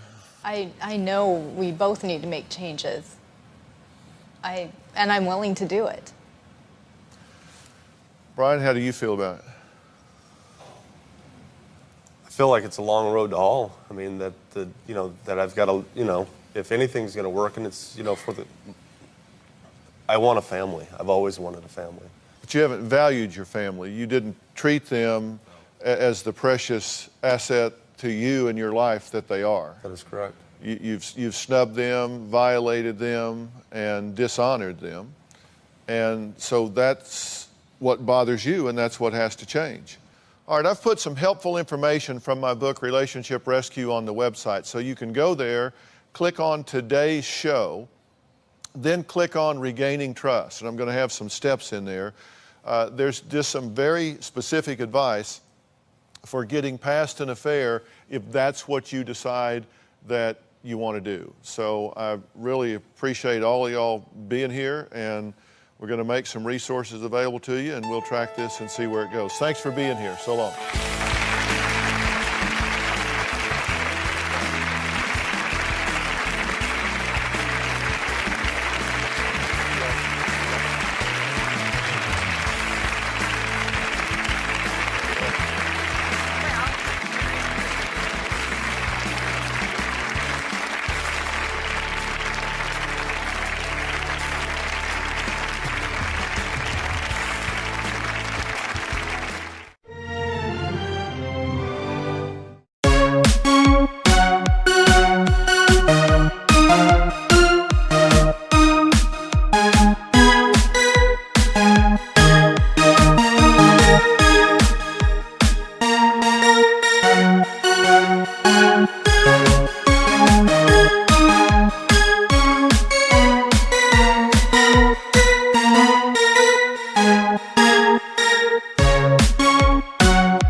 Today on Dr. Phil. Once a high school cheerleader, now a drug addict. It's either fix the problem or bury your daughter. I don't know how else to put it. I see what I've done to her. She looks like crap. That's not my sister. I am surprised she's not dead yet. A mother's quest to rescue her daughter from drugs. Look at me right now. What have you had today? Are you willing to do this? Because you got one chance, and it's right now. This family looks like any other family. It could be your family, but one of them is a prescription drug addict, and that has completely changed the dynamics of this family. The addict in the room says it all started when one of them was diagnosed with cancer and another family member made a terrible mistake. This show is for every parent who has ever wondered whether or not their child is secretly abusing drugs, prescription or otherwise.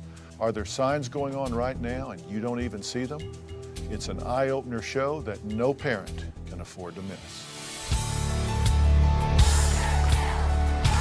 This is going to be a changing day in your life. 10 seconds here. I know things are tough out there, but we can do this. Here we go. I want you to get excited about your life. 4. Get ready, C. Let's do it. Go, Dr. Phil.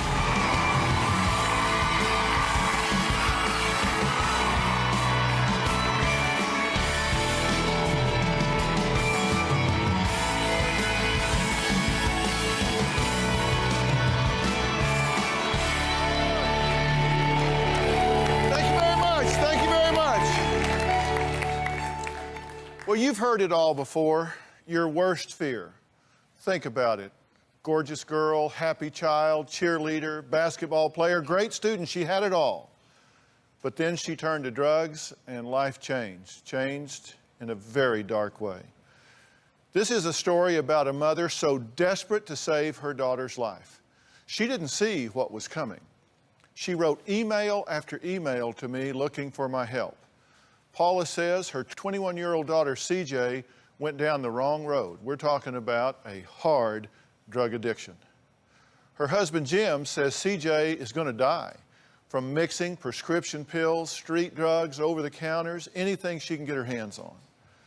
They've tried everything, rehab, counseling, even tough love. They even called one of my former guests, Joni. Now, Joni was a drug addict herself. I dealt with her one time on a primetime special and then subsequently on this show. She asked Joni to help them by shooting kind of a day in the life video of their daughter's addiction. Joni never says no.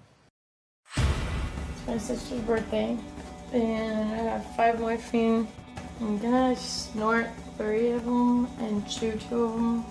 CJ's life today is very sad. You snorted how many milligrams of morphine? I snorted 90 and I swallowed 60, so that's 150 total. CJ has so many talents, and they would shine before she started drug use. Cheerleading, her smile could just melt anybody's heart. CJ spends most of her time getting Lortab, Xanax, morphine, OxyContin, whatever she can get a hold of. She's out here making a buy. I think she's getting pharmaceuticals. It looks like she's finally run into luck. So is this pretty much your whole life, drugs every day? Not every day. If I don't have the money for oxys, you know, the more expensive things, you know, and I have like $10, I'll spend $10 on some Xanax or something. Whatever she can get a hold of, whatever she can trade, exchange. Okay, so what did he give you? 8 morphine pills, and I have to get him a half of weed and a 12-pack of Bud Dry. Where do you get the weed? I'm trying to figure that out right now. CJ's life is constantly searching for the next pill. Today I've done 80 milligrams of OxyContin and 10 milligram Adderall that a friend gave me. When I mix the OxyContin and Xanax, it makes me nod out. She's kind of in the category of a garbage head. She takes almost anything. It's just hard for Paula and I to see how she's throwing away her life at this point. I do have a habit, and if I keep going out and going, then I'm going to end up in jail. Well, Jim and Paula are here with their son, Anthony, CJ's brother. How do you feel about being here right now?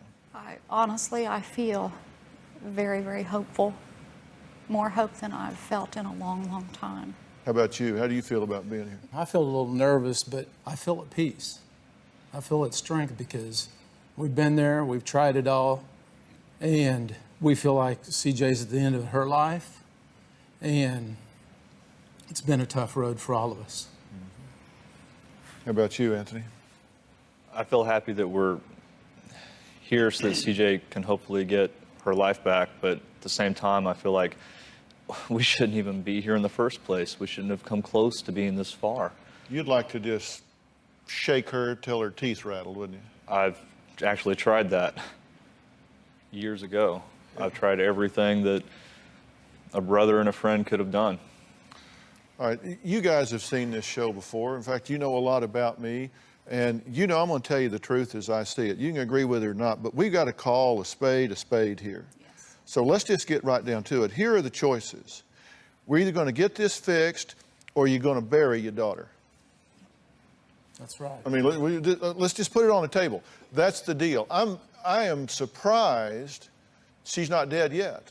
We are dead. That's right. But you're either going to pick her up in a body bag or we're going to turn this around. She is right there. She is on the cusp right now. A lot of different ways she can die. You know, she can get killed by hanging out with these ridiculous, stupid drug addicts. She can OD.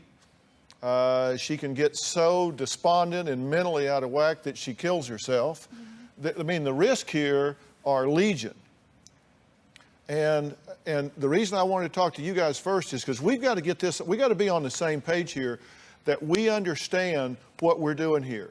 It's either fix the problem or bury your daughter. I don't know how else to put it. Am I being clear enough? Oh, yeah. Okay, so that means you guys have to get your thinking right, and we have to understand here, because I'm hearing a lot of guilt out of you two about not seeing this sooner, about putting stress and pressure on her. I'm hearing guilt that's running in parallel with denial. You feel like you weren't there for her because you had cancer. June of 1999. I knew something was wrong and went into the doctor, and they found a mass the size of a baby's head on my right ovary. I was looking at maybe a few years. There's dreams that are coming true, but there's dreams that are being lost, and that's CJ. And that's very bittersweet to me. We really weren't able to be there for her like we could have been or should have been. We were so busy trying to survive. I can't fully enjoy all the blessings of survival without my daughter. Somehow, CJ disconnected. You can see how CJ just kept distancing herself from the fear of losing her mom. What I hear you saying is, I feel so guilty because I wasn't there because I had cancer. Well, how dare you? How dare you get cancer? Are you kidding me? That's not something you feel guilty about. That's just a reality of the family. But there is a part of me that somehow I was lost, and she was lost at the same time. And it's everything after you said but that I'm focused on here. You've got to get past that, because we're not going to play semantics here. We can't play the blame game and the guilt game. Now, Paula and Jim think that CJ's only taking prescription drugs. But let me tell you, there is so much more to this story they don't know. We're going to put that on the table, because you can't heal, you can't fix, you can't change what you don't acknowledge. We'll be right back.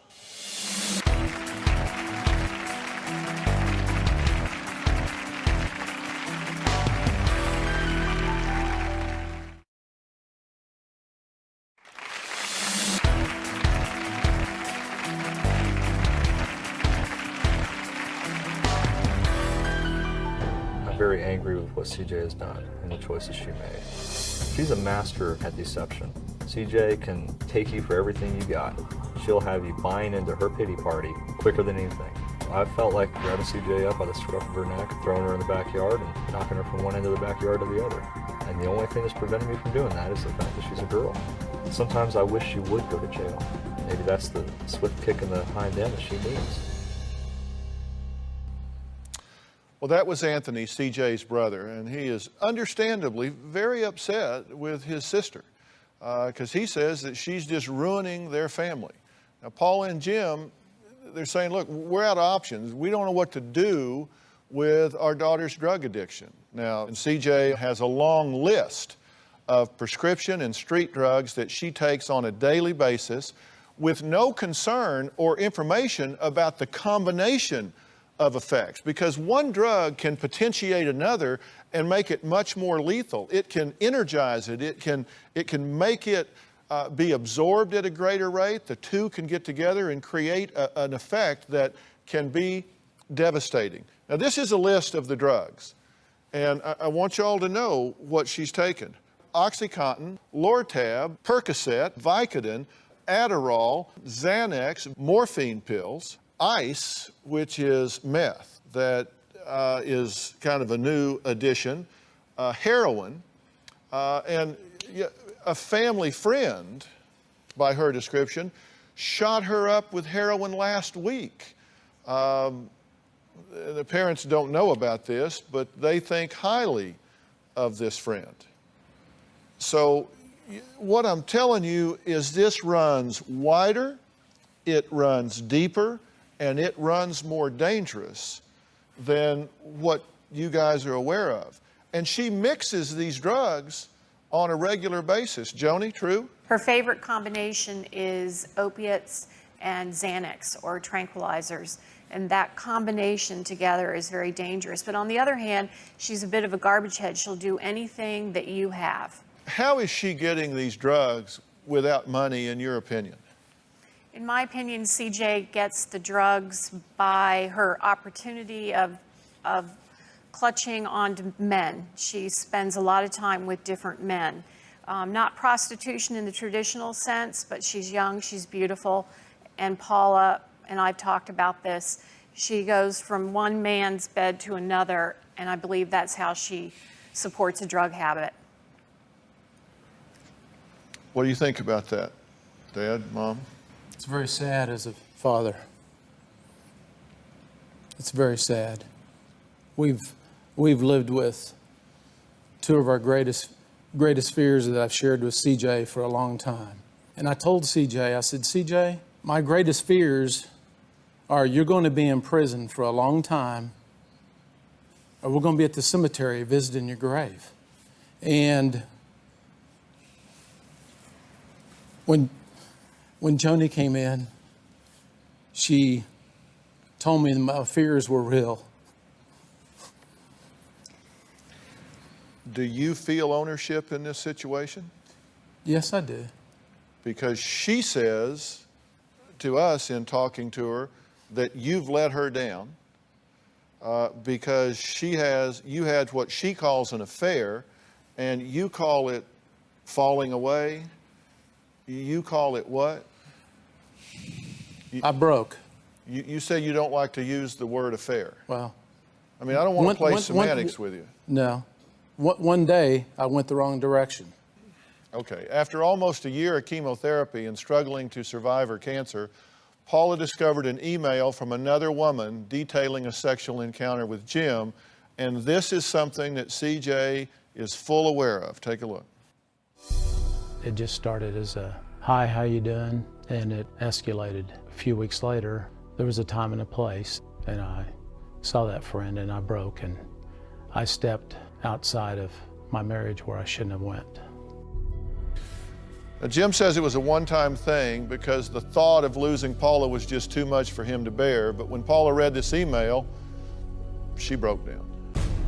Finding out about my husband's affair sent me into another deep, dark pit.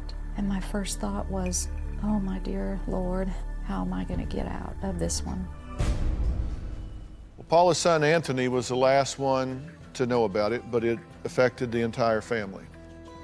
What? What are you talking about? This is 9 years ago, and I'm just now hearing about it. How did she know about this? And everyone but their dog knew about this but me. My dad and I still haven't sat down and talked about it, and I really don't think we ever will. Is there anything else that you're not telling me that I should know about? Am I in this family or not? Okay, look. You have to understand, CJ made her choices, but everybody has a role in this. This didn't happen in a vacuum. And then what do you have to do with this? You're the good kid. I mean, everybody looks for a role in the family. You're the mom, you're the dad, you're the good kid. When we come back, we're going to bring her out and talk to her as well.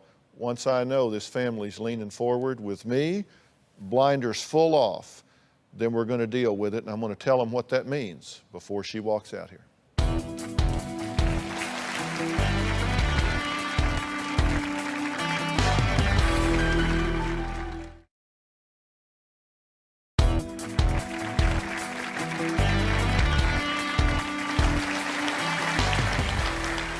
Well, today we're talking to Paula, Jim, and their son Anthony about their daughter CJ, Anthony's sister. She's a drug addict. I think she's a very dangerous drug addict. So here's the deal. We have to understand what we're dealing with, and I have to understand what you are willing to do to get her the help and pull her back from what I think is the brink of death. Are you willing to do what it takes? Absolutely. Because here's what I'm talking about. You know, we'll bring her out here in a minute, and I'm going to talk to her, and we're going to get as real about this as you can get. And she's either going to agree to surrender her liberty, she's going to agree to do some things to give herself a chance to live, or you have to be willing to do whatever it takes to get a cop and follow her and have her arrested, get her to do a drug buy from an undercover cop, catch her holding, do whatever you have to do. If you have to put her under the jail for 5 years, you have to decide, I would rather have my daughter alive in jail than dead on the street. That's right. That's what you have to make a decision about. And because you're in law enforcement, this isn't happy news for you. But I mean, the question is, are y'all willing to do that? Because either she will voluntarily get out of this drug environment, or you have to involuntarily take her out of this drug environment. It's that choice or bury her, in my opinion. I want my daughter back, and I'll do anything. And we have gone to the law. We have gone to them to try to get them to push her, back her into a corner, to arrest her. We have gone that direction. Well, let me tell you, this can get done, trust me. And I know you tried to get drug tests 3 times a month and stuff like that. 3 times a month, she's using 10 times a day. We were doing good. I mean, Get it moved from 1 to 2 to 3. She could be clean on the first one and dead before the second one. We have to be willing to do whatever it takes. We'll do it. And where do you come down on this? I'm willing to do whatever it takes. I'm with them. I'm full on board. The conflict that I have is, yes, I'm in law enforcement and I see junkies every day I go to work. It's a little bit different when it's your sister, because every time we bring in a new intake, a new prisoner, a new inmate, and I know it's a female, the first thing that enters my mind, God, don't let it be CJ. Not while I'm here, at least. And I pulled up her booking photos. I know her mugshots. And she looks like crap. And she doesn't, that's not my sister. And that tears me up. But it is your sister. That is my sister. And you can be mad at her, and you have the right to be. But you don't want to see her dead. No. I would rather her wear an orange jumpsuit than be in a grave, absolutely. We on the same page here? Yes. Whatever it takes. Whatever. Because we could have had her busted right here in LA since she got here. I'm going to tell you about that in a minute. Well, CJ is here. Let's bring her out.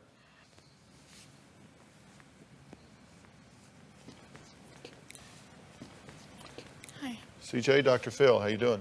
Good. We'll talk to CJ when we come back.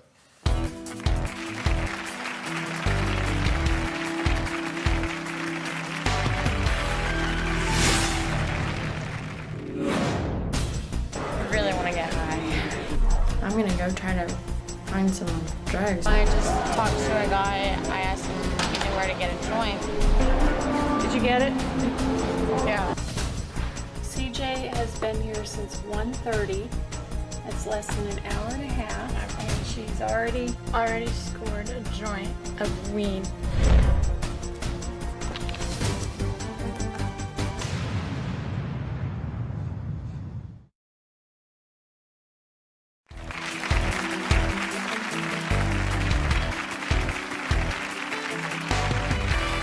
Today we're talking to a family in crisis, and it's Paula, Jim, Anthony, and CJ, the daughter in this family that's a drug addict.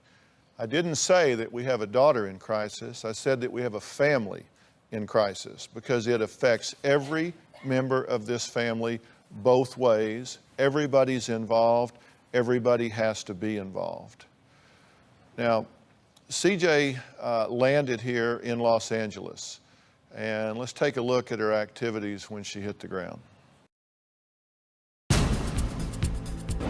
how are you feeling? I really want to get high. Did you bring anything with you? Xanax, that's it. I'm gonna go try to find some drugs so I can feel better. CJ asked him some guy if he can hook her up. I just talked to a guy. I asked him if he knew where to get a joint. And I said, I'm actually looking for some pain pills. He said, well, I have a buddy that can get pretty much whatever you want. Did you get it? Did you get it? Yeah. CJ has been here since 1:30. That's less than an hour and a half, and she's already scored a joint of weed.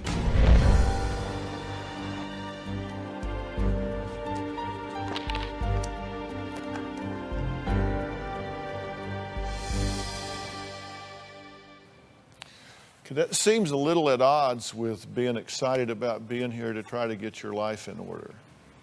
Mm-hmm. Square that up for me. When I showed up, I was really stressed out, and I figured instead of going to try to get, heroin or whatever, maybe I can just get a joint and that'll calm me down, instead of getting more high, because that's just more destructive. Mm-hmm. Look at me right now. What have you had today? Xanax. Because you seem real flat. You seem real altered. Mm-hmm. Agreed? She look right to you? No. You don't look right to me. Yeah, I took a Xanax bar about hour and a half ago, about 9:30. Why'd you do that? Because I knew that you were going to be pretty rough on me, so. It's going to be pretty rough on you, you think? I don't know. Well, you bought marijuana from a person you met after being here an hour and a half. You gave her $20 to buy a T-shirt. She spent it on marijuana. Joni gave her the money for the T-shirt. You made an appointment with somebody for pills last night, right? Not an appointment. Call it what you want. You were trying to hook up with somebody to get some pills last night at 8 o'clock, right. 8 p.m. He gave me, or I gave him the number to reach me at. So yeah, you could call that an appointment. Last night, you went into a stairwell to make a marijuana deal. And you just been looking for drugs since you got here, right? Yeah. And actually, I'm happy that I got a joint rather than, a hit of Oxycontin or whatever. Well, here's the last few days. On the 31st, she scored tar heroin. On the 1st, ice, meth. On the 2nd, $100 worth of heroin. On the 2nd, thought about robbing a pharmacy. Let's rob the pharmacy to get some pills. On the 4th, was into the Xanax. I could go on, but that's what we're dealing with here. You want to die? At times, yeah, I have, but I don't. I'm surprised I'm not dead yet. So that tells me I'm here for a reason. And yeah, I'm a drug addict, and so why are you on drugs? I've been irresponsible, and I've dealt with pain in my life the wrong way. Pain from these folks as well. Yeah, and pain that I've caused on my own.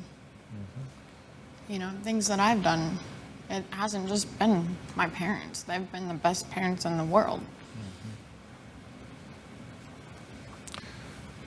I want you to look at them right now. Look at your parents. And I don't mean look at them. I mean, I want you to look your mother in the eye. No, don't look away. Look her in the eye.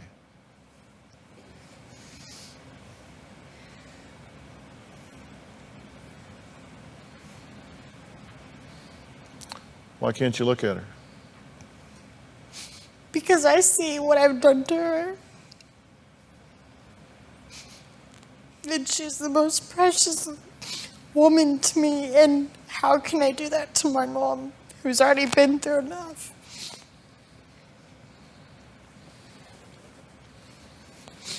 Look at your dad. Look him in the eye. Don't look away. Look him in the eye. You think he cares about you? Oh, yeah. What do you see in his eyes? Look him in the eye and tell me what you see. Love for me, but yet pain and hope, and I see that he'll never give up on me, and he hasn't. Neither one of them have. And I see a very strong man, a man that I love and forgive no matter what. Look your brother in the eye.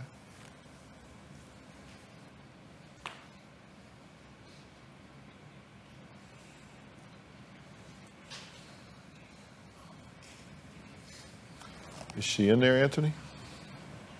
You look at her, is that little girl in there that you grew up with, that you played with, that you played tricks on the family with? Yes. But I haven't seen her in years. But if that little girl wasn't in there, I wouldn't be here. When we come back, Joni thinks CJ is just steps away from prostituting herself for pills. I'm going to ask her about that and ask her what she thinks her future holds when we come back.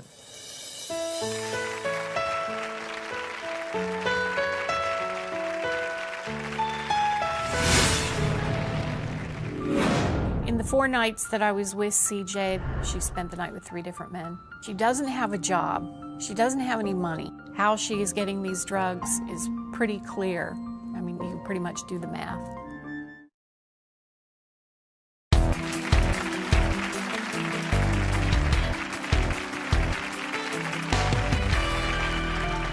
Happy birthday to the woman I admire more than anyone in the world. With all my heart,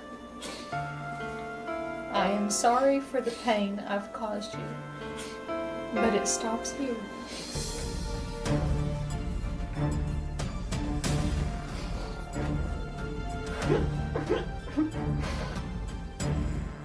Once it starts getting a little bit hard, you know, I hope you're serious about saying you're ready. Well, that was just 2 weeks ago when CJ apologized to her mother. Of course, it didn't last very long. She's right back where she started, still popping pills, doing drugs on the street. CJ will take a couple of Xanax to calm down, a few Adderall to pep back up, and then some Lortabs to numb her brain, all in one day. She says she prefers prescription drugs over street drugs because at least she knows what she's getting. So where does she get these pills? CJ's not in denial about being a drug addict. CJ is in denial about what it is she's doing to acquire these drugs, prostitution.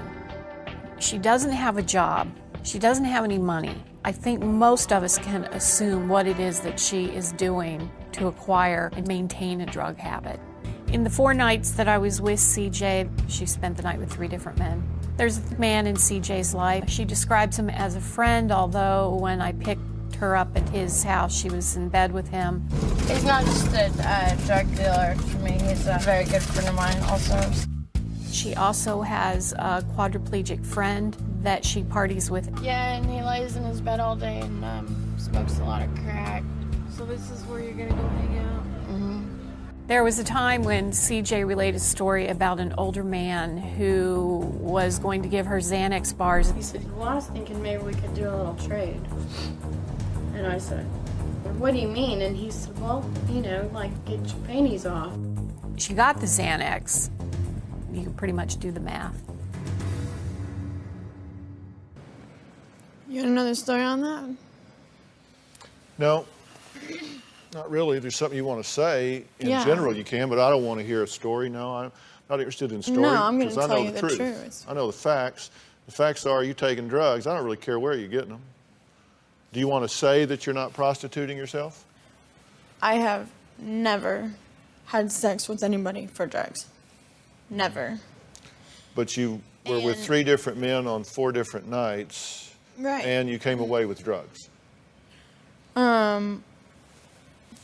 mean, that's a yes or no. No.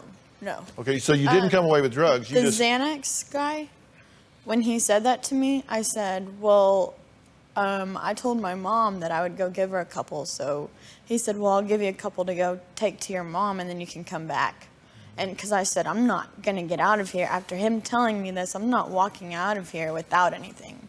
So he gave me those 2. I walked out of there and it showed 2 right there. Okay, and I called him and I said, that's not me. I'm not going to do that. Okay. So that's not true. No. So you've refuted that fully and completely. Yeah, and that's the honest truth. So what's your point? My point so is I'm so I relieved. did not So have... you're not a drug addict. You're not putting your life in danger every day. You're not killing these people from the inside out, and we're not going to find you in a body bag because you shut down your respiration from an overdose. Is that the so? The so is I did not have sex with that guy for those Xanax bars. Okay. And Dr. Phil, I don't mean this disrespectfully, but you can beat me up all you want. But obviously I've beat myself up enough. Listen, don't play the victim with me, lady. I'm not Don't trying play to. the victim with me. You got to own what you're doing. Joining us today is Dr. Travis Stork. Dr. Stork is the host of the new hit show, The Doctors, where they talk about the medical realities of your life. She says, I don't take street drugs, I take prescription drugs because I know what's in them. Now, she's getting them from some guy's hand. She's not getting them from a licensed pharmacist prescribed by a physician. Can she know what's in those drugs? Absolutely not, but it's not safe either way. Of course it's not safe either way, but the truth is there are a lot of counterfeit drugs on the street, and they're not mixed with precision, and you don't know what's in them, true? Absolutely.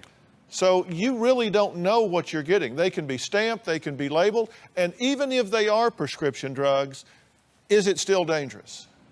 Yes. Tell her why.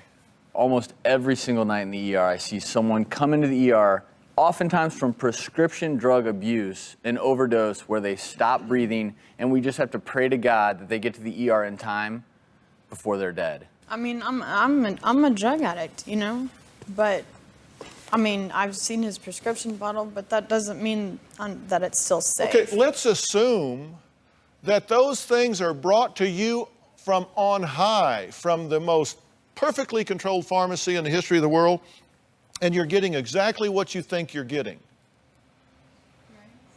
You're playing Russian roulette. I agree with that. Because I checked, and I don't think I saw a medical degree on your intake form.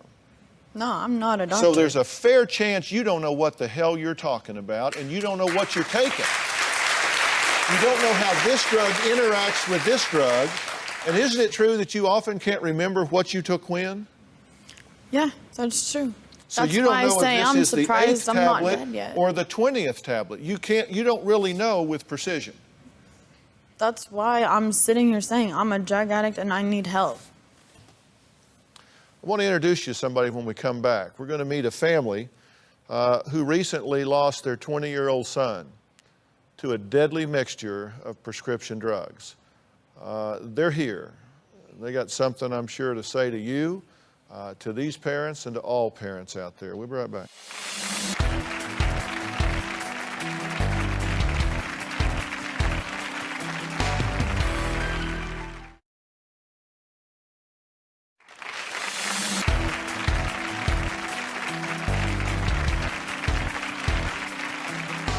Today we're talking about how easy it is for prescription drugs to ruin a life, to rob health, to tear apart a family. And they're so easy to get these days over the internet and every other kind of way. Paula and Jim, we're talking about 2 loving, caring, devoted parents. We're not talking about head in the clouds enablers here. They're struggling with their 21-year-old daughter, CJ, who has, by her own description, a drug addiction. She says, "I can't believe I'm not dead." Well, earlier this year, actor Heath Ledger died of an accidental overdose of prescription drugs. He combined a total of 6 different prescriptions, including antidepressants and painkillers. Arlene and David know firsthand what it's like to lose a loved one to prescription drugs. Their 20-year-old son, Jeffrey, died a week before Heath Ledger passed away. David found his son in bed, dead. He took Oxycontin, diazepam, and anti-anxiety medications as well. I am so sorry for your loss. One thing you'll never hear me say is I know how you feel, because if you don't walk in that room and pull back those covers, you just can't possibly know. What do you want to say? We just want to bring awareness to anyone who's listening or watching to this program that it hit us, it just blindsided us. You know, we had no way of knowing. There were no symptoms other than probably a month before. He just was tired, and, you know, and it just blindsided us. It is, as Dr. Phil has said, they can get it wherever. He was a good boy. He worked, had a job, was a good student. He was in college, had future plans, and, you know, our society, we all want to escape all the stresses. Well, David, what do you think about what you've heard me say to these parents? What would you give for a second chance to do what I'm telling them? Dr. Phil, if I had that option, if that option had been given me, I would be going down the same road you've been given. I'd take the same steps. But that wasn't the plan, and that wasn't the option I got. I was completely blindsided. We didn't know until the day I walked in to my son's room. I want to introduce you to 2 people.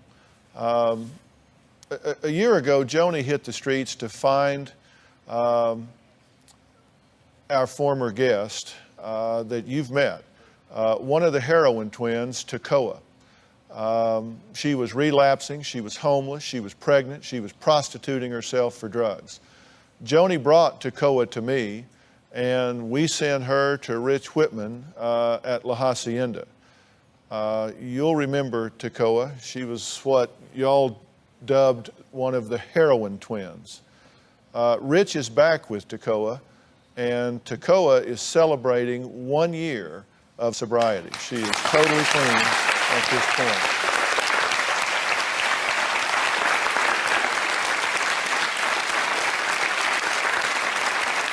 Tekoa, stand up. Tekoa, stand up. So how familiar does this story sound to you? Very familiar. I know exactly what you're feeling.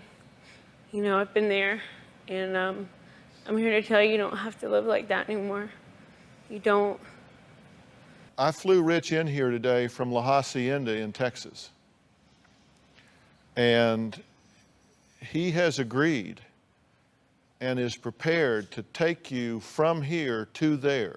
You don't go home, you don't pass go, you don't go do one more score. The first thing they're going to do is search everything you have to make sure you're clean and take you to rehab. And I'm going to tell you folks, there's a good chance she's going to be gone a long, long time. Are you willing to do this? Yeah. Because you got one chance, and it's right now. If I don't take it, I'll end up dead or in jail, probably dead first. So, yeah, let's go right now. We'll see. Be right back.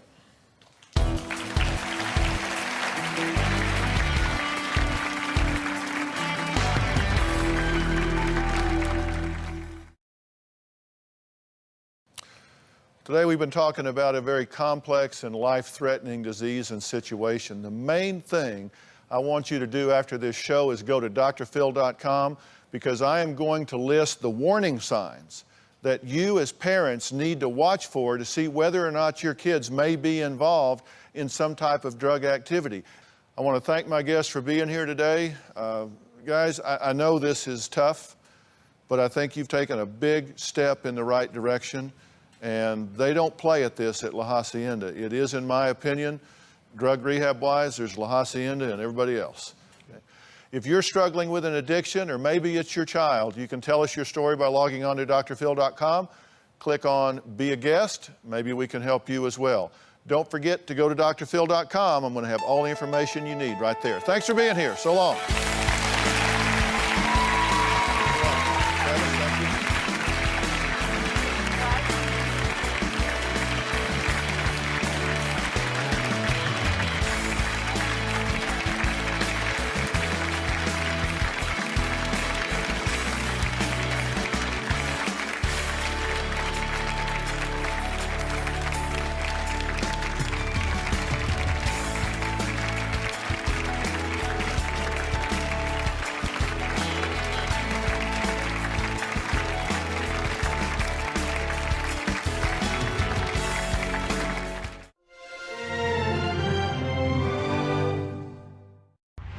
Due to strong sexual content, viewer discretion is advised.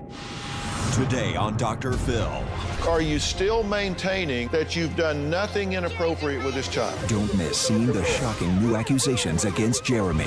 You knew something was going on here, right?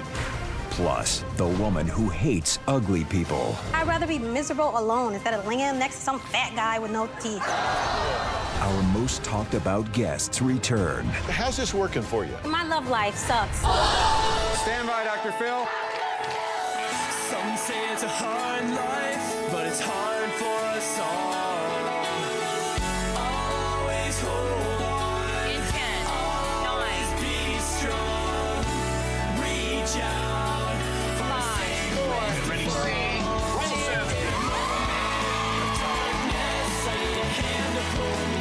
Stand by, camera 6. Go, Dr. Phil.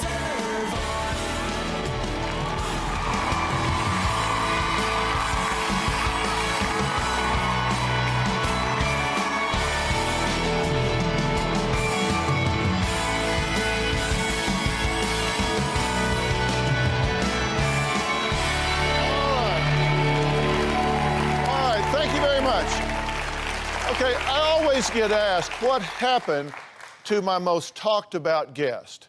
I get asked all the time at airports, on the street, about a little girl named Caylee.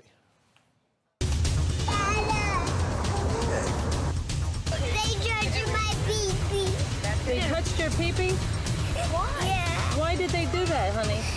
Tell them not to do that. I have heard from Caylee's mouth, my daddy touched my pee-pee. The reason why she says that is because Krista or Bonnie tell her to.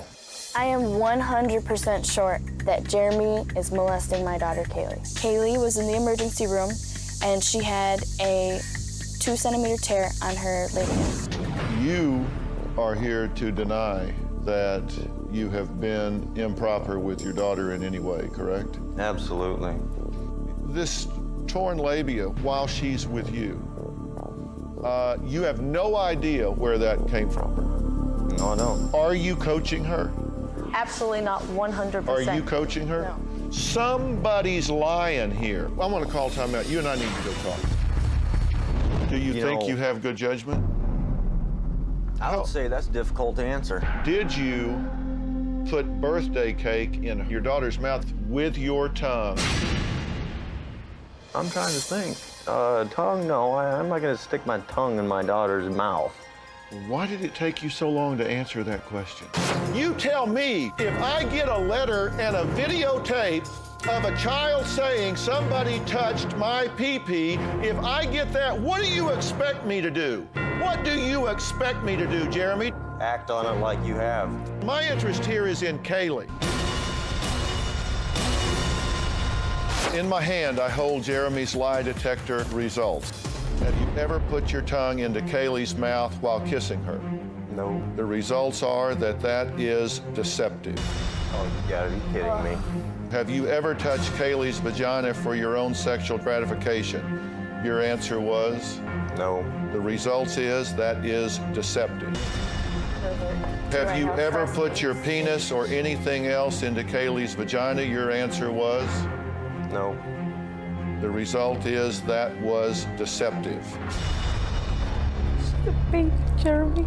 You're so, ugh. All right. And you just said, oh, these tests are gonna prove blah, blah, blah. You're lying, and it proved you're lying. Are you still maintaining that you've done nothing inappropriate with this child? You're damn straight I am. Danielle, do you believe him? Are you concerned about this? I don't know what to think. I failed the test. I have no idea how that happened, but I'll tell you one thing right now. I did not ever. Yes, you about it, and she never have says I it all touched the her. time. Every time she comes I back, would sit she there tells and me. put a gun to my head and blow Then do my it. brains out if I ever touched her. Do it. Ever. Well, that heartbreaking circumstance was almost 2 years ago. And after a long battle between Caylee's grandmother and Jeremy, there's been a shocking twist in this case. Bonnie, continuing to pursue justice for Caylee, has led to Jeremy's arrest. A real break in the case came when Jeremy's wife, Danielle, turned over Jeremy's computer to the police, and they found child pornography on the computer. The officers were given a laptop computer by Danielle that she indicated had child porn on it. There were 2 movies and 2 still photos. The girl was no greater than 15 years old. Jeremy is charged with 4 counts of possessing and child abusive material and 4 counts of illegal use of a computer. We're going to go down to South Bend together and try and make the arrest on Jeremy. We're going to surveil the house and wait for him to come home. I asked some of the neighbors to keep an eye on the house and tell me who comes and goes. I documented all of it, and I knew he would be sleeping right now and that they would be able to catch him. We get there, we find his car in the driveway. The people in the house said that Jeremy was in a bedroom upstairs. We went upstairs, knocked, took him a few minutes to answer the door. He didn't resist. He's taking prescription drugs. Walking and communicating were difficult. Jeremy was arrested without incident. He's on his way to the St. Joe County Jail. Watching Jeremy come out of the house with handcuffs was something I've been waiting for a long time, and I wasn't gonna miss it for the world. I feel like justice was finally served. Chief Aggie, this is Dr. Phil. I understand that we have had some activity with Jeremy. What we did today is arrest Jeremy on a 8-count warrant. So he's lodged in jail at the present time. If he is convicted, what can likely happen?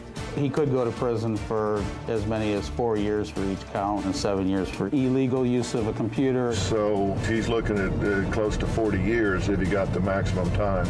Correct. Do you have the opportunity to get out of jail? Right now he's got a bond set at $250,000 cash. Well, it sounds like he's in the right place right now. If he's guilty of these crimes, then he needs to pay for it. Well, moments after Jeremy was handcuffed, Bonnie rushed over to her daughter Krista's to show her what she captured on her own video camera. Okay, that's when they first get him out of the house. There he is getting into the police car.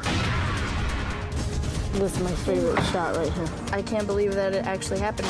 When I saw the footage, I was really happy. I'm still really shocked. I just want to keep looking at it over and over again. I do think that the Dr. Phil show gave me some strength because I was ready to give up. The way that they've helped us is ultimately the reason why Jeremy is arrested. Jeremy is a pedophile, and he deserves to be in prison forever. Okay, you knew something was going on here, right? 100%. It's just very egregious sort of stuff that was on the computer. Yes. Have you seen or talked to him since this? I haven't talked to Jeremy, only Danielle. So the question is, all of this came down. So what did the judge rule? Can Jeremy have any contact with his now 5.5-year-old daughter? And how is Caylee doing in all of this? We'll talk about that after the break.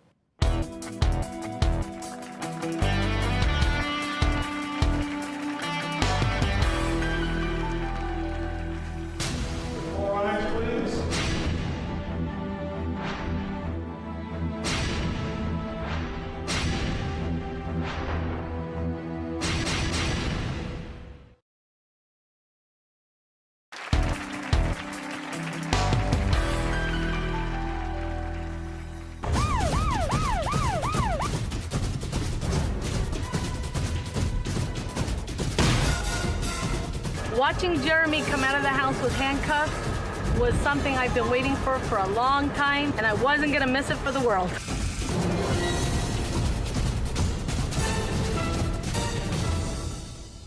Well, today we're talking about what's been happening with some of our most talked about guests.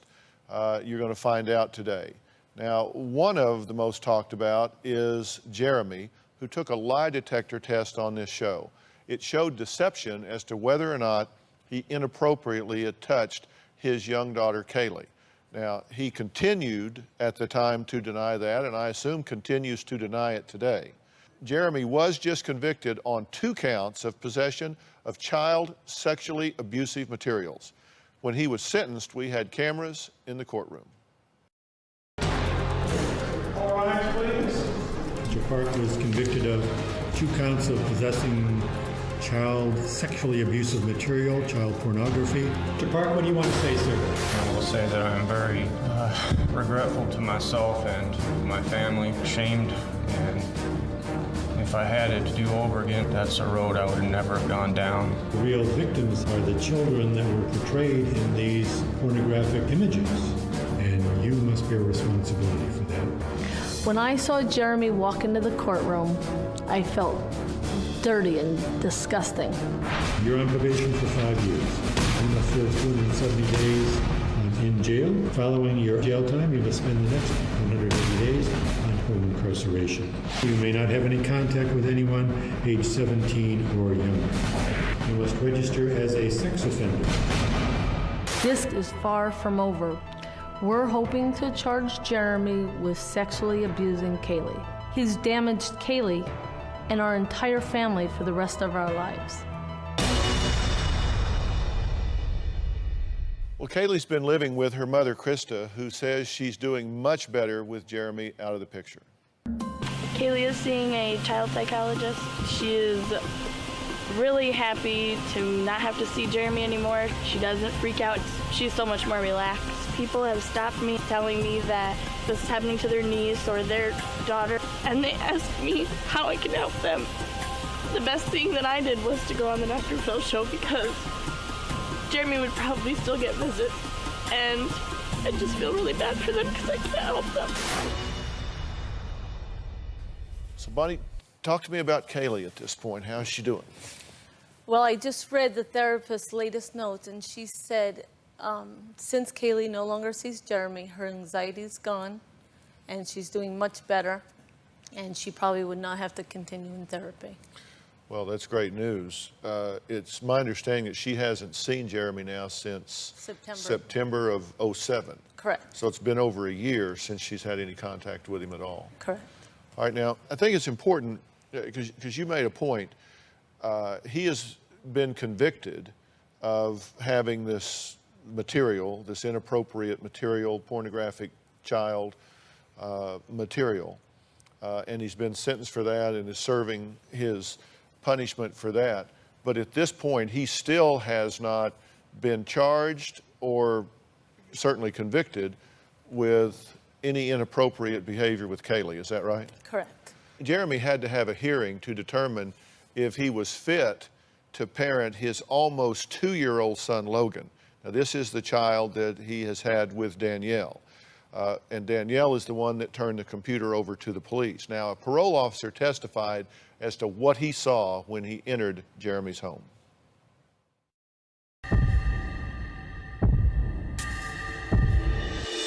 All rise, please. Trial court is now in session. Do you solemnly swear that the testimony about to give to the court speech the truth, the whole truth, nothing but the truth, stuff you got? I did. Did you get a call to the Park home? Yes, I did. Can you tell us about the state of the home? Home was very messy. There was trash overflowing in the kitchen area. What was found on top of that trash? There were some porno magazines on top. In an area that a child could see? Yes.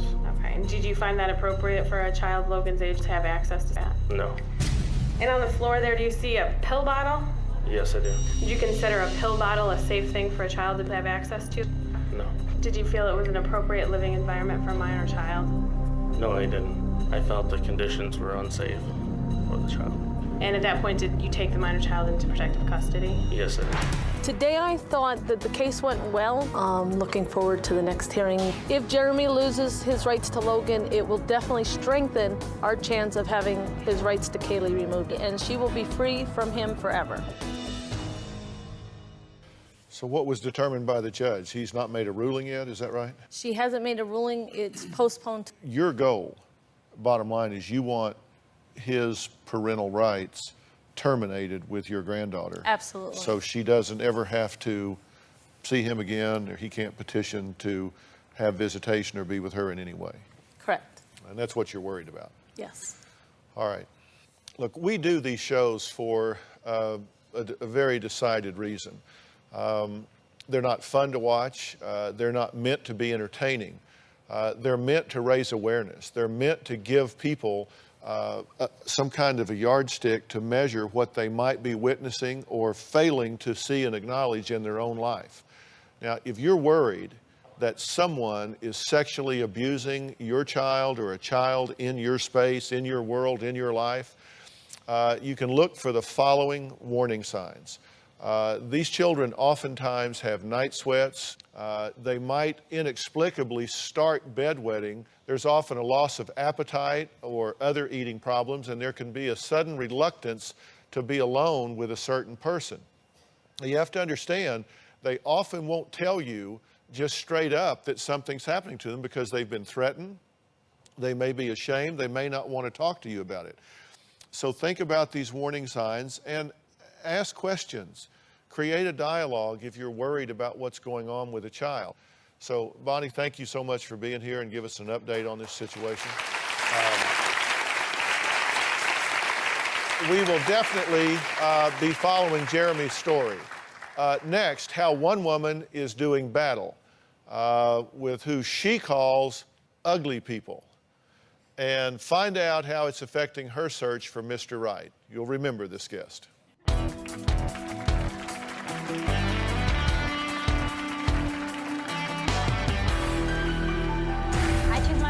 Based on the way they look. If you are fat, ugly, missing teeth, bad skin, balding, then you're definitely not somebody I want to hang out with.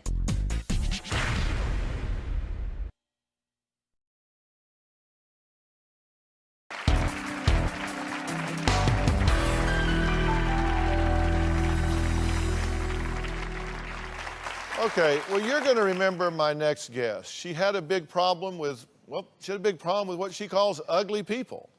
Now, she just flat out hated them. She said she was in a class by herself. She actually gave my staff a list of demands the last time she was here.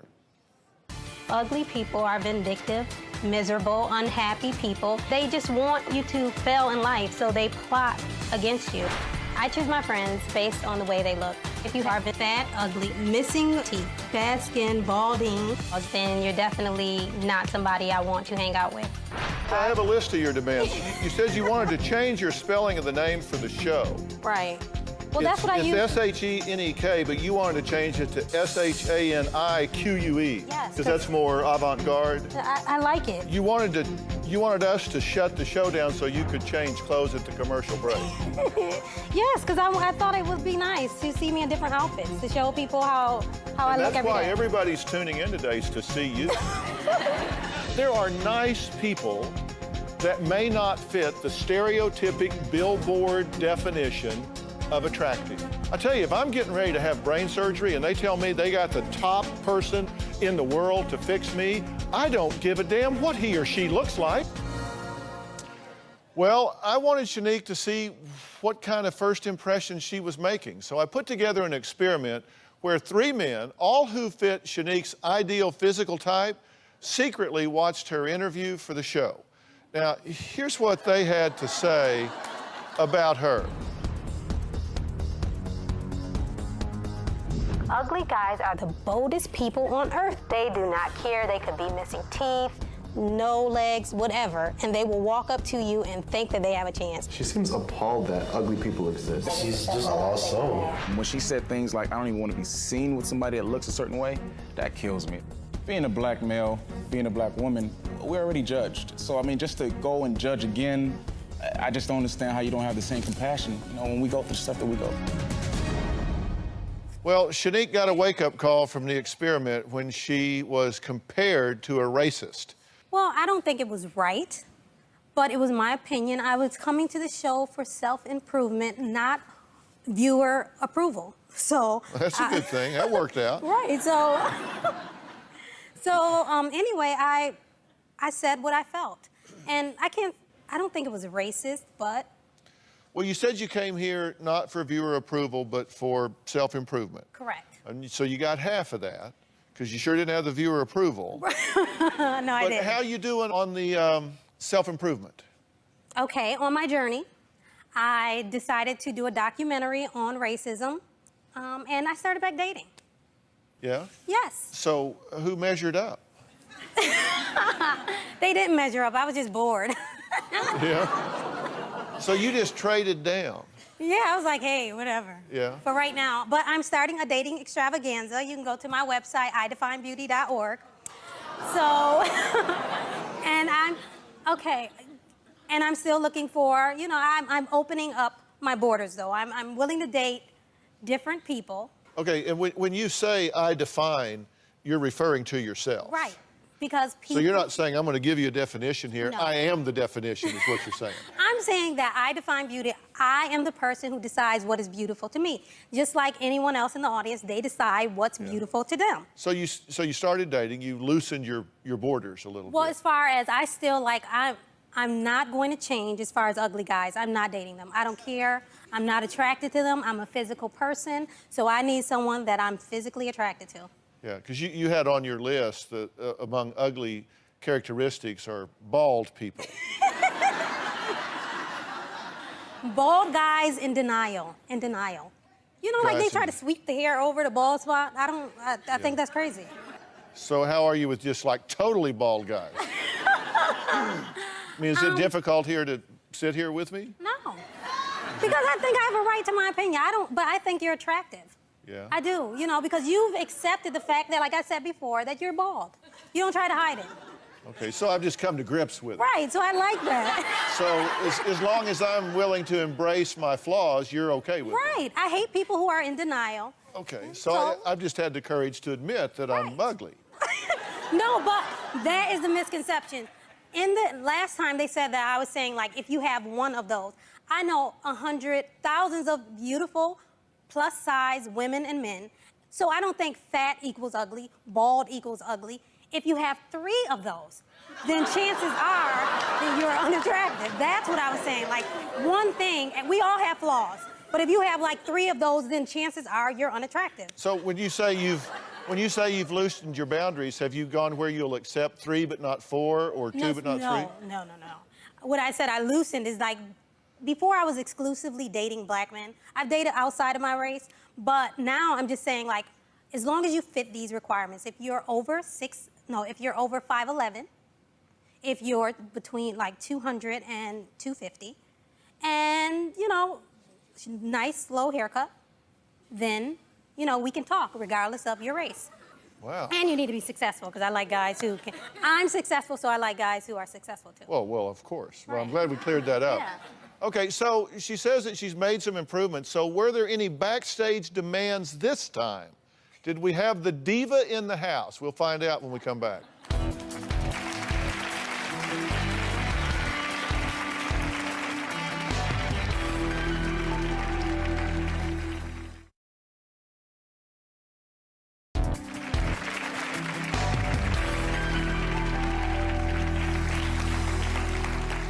So I get asked all the time, what happens with our guests after they leave our stage? Do they make changes?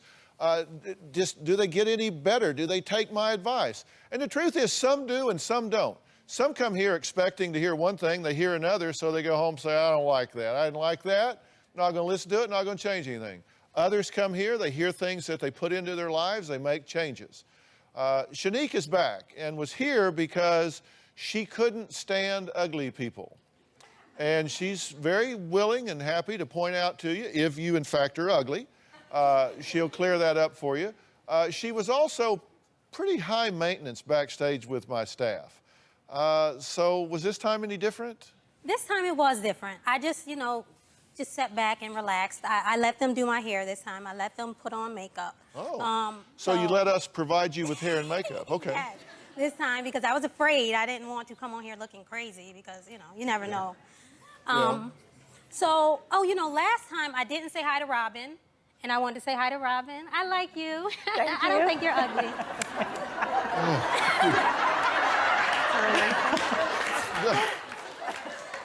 Don't you feel so validated? Yes. We have a pickup time that we have for all of our guests to get them here and get them ready. You didn't want that early pickup, That was too early. it's too early, Yeah. so you got to set your own schedule. You still want your name spelled in the avant-garde way with the Q-U-E. I do That's that not for- your name. But that's for my business. I use that. I don't understand what's the difference. It still says Shanique. Okay, you said if we were going to provide wardrobe for you that you wanted to be dressed only in BB brand clothes. Right, Is it BB, baby? BB. BB? That's what I'm wearing today.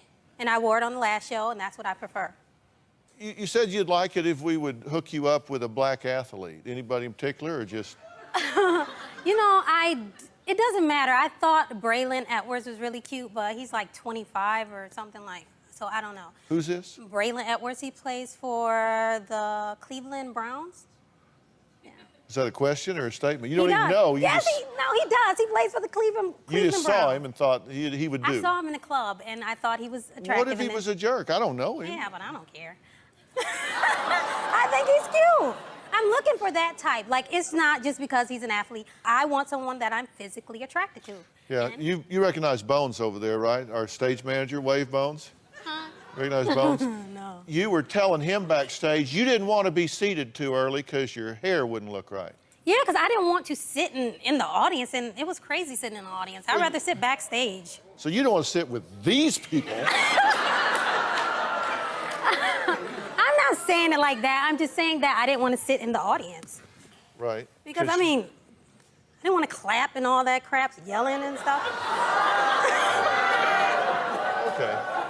This isn't just some shtick you do to be on television. This is how you live your life 365 days a year. Yes.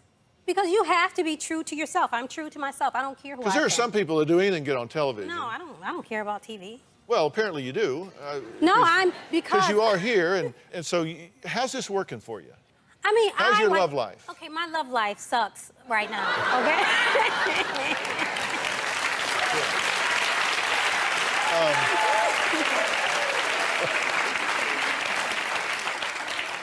Hey, what can I say? It's the truth. I want what I want, and I don't want to settle. A lot of people settle for these people, and they're not happy. They're miserable. If I'd rather be miserable alone instead of laying next to some fat guy with no teeth. Okay, but if somebody hooked up and married you, I mean, they might think, boy, now she is a hot tamale here. This is great. They might get you home, get you unwrapped, and find out you're very high maintenance. Some guys like that, but I have fun. Like, I can throw on sneakers and play basketball. I can do the boy things. But, like, during the day, I like to look pretty. I like to dress up. Okay. So, I mean, that's not bad. Why you reckon this ain't working too well for you? Because I haven't found who I wanted. Now, these guys, there's a lot of guys that try to date me, and I will go out with them if I'm bored one night. But, Anybody in the audience you take a shine to? No, seriously, anybody out here that you kind of take a shine to? You got a volunteer back here. How tall? Wait a minute. How tall are you? 5'8.5". Tad too short. How much do you weigh? 180. Oh, Yeah. I don't know. You're kind of small. You don't need to bend over. Oh, sorry. You want to stand as tall as you can. Okay. Anybody else out here you take a shine to?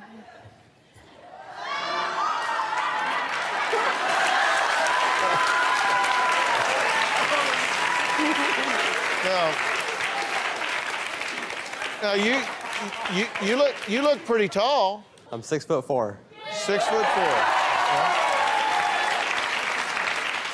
So hold on. Have you got a jump shot? Yeah.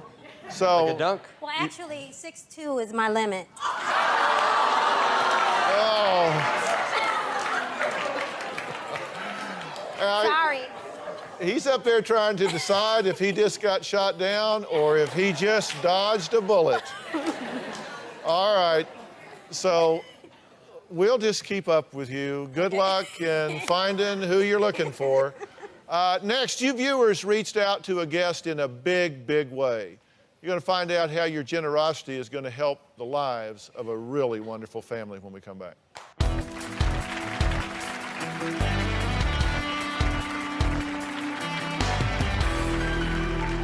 His truck hit the guardrail. It flipped into the lake. The coroner came to my house and confirmed that it was my husband. He was dead. I don't even know how to think about the baby that's coming.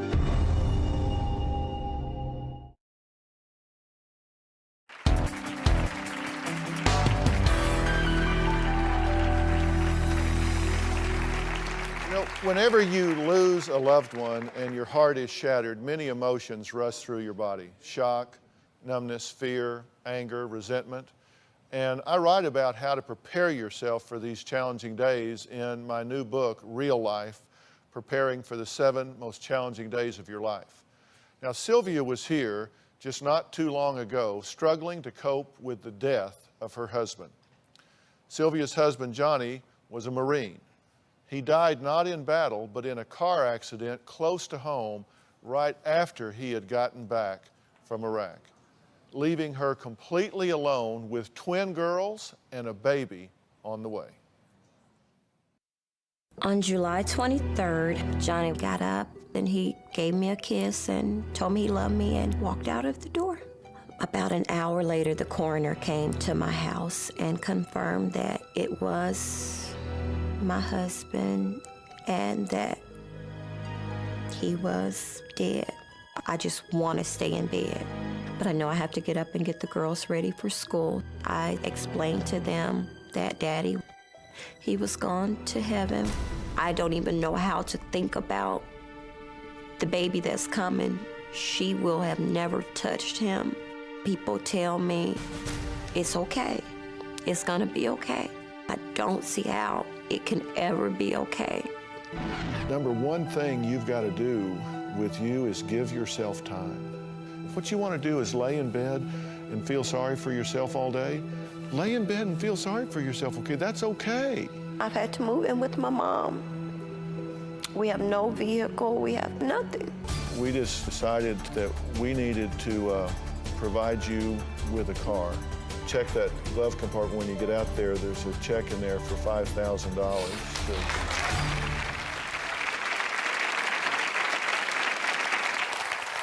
Well, Sylvia is days away from delivering her baby girl, so she's joining us via webcam. Sylvia, can you hear me okay?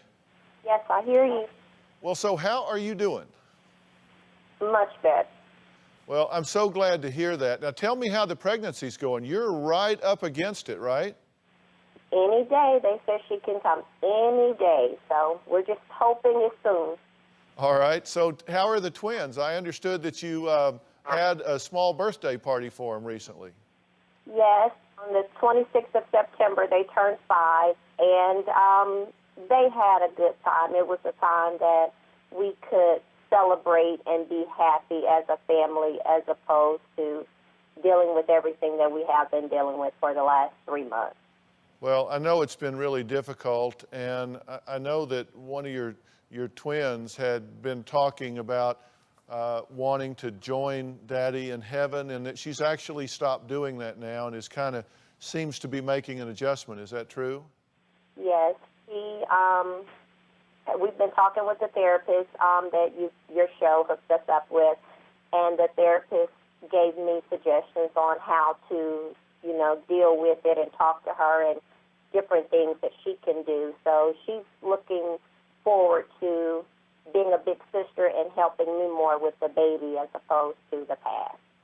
Well, I just think that's great. And what Sylvia is referring to is we do make arrangements to support our guests after they've been here when it's appropriate and they need it. And so we arranged for you to have some professional help with the family, adjusting and accommodating to this. And it sounds like that's going well. Yes, it is. Dr. Kat, she's great. She calls all the time to check on us by either phone call or email. She's just wonderful. Well, great. Well, Sylvia, I have another surprise for you. There's an envelope that I want you to open there that they're getting ready to hand you. Okay. All right. Can you open that and tell us what's in it?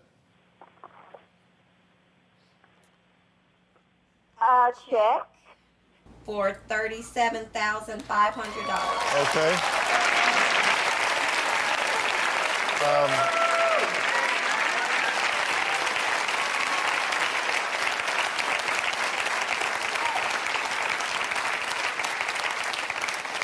Well, Sylvia, since your show aired, thousands of generous viewers from all over the country have reached out. They've sent cards, they've sent baby clothes, they've sent checks to the Dr. Phil Foundation.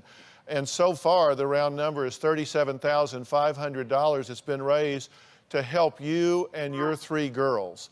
And we're just so proud to be able to share that money with you.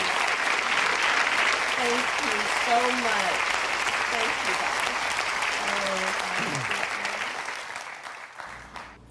Thank you. I don't know. It's a blessing. I've had so many people just to talk to me and let me know that they are praying for us, and you know, just being here and all the hugs and the handshakes and the prayers and your staff calling, it has helped. Everything has helped to make it a little easier. I just appreciate it. Well, anything we can do to make it easier, and let me tell you, we so appreciate our men and women that serve in the military to defend this country. We so appreciated the work that your husband did on all of our behalves, and we know that you and your husband have both always been hardworking, good, responsible parents, and this is a very difficult time for you. And by the way, we got the Bank of Yazoo right there near you that's agreed to act as your trustee, and its president, Griffin Norquist, has promised to offer you financial planning advice when you need it, make sure this money is earning interest for you. And we're going to be looking for pictures of your baby girl when she arrives, so please keep us in the loop, okay? I sure will, and thank you again. All right, Sylvia, we'll talk to you soon. Okay, bye-bye. Well, when we come back, we're going to talk about a battle between a controlling mother-in-law and her daughter-in-law and what's happening right now. You'll remember this.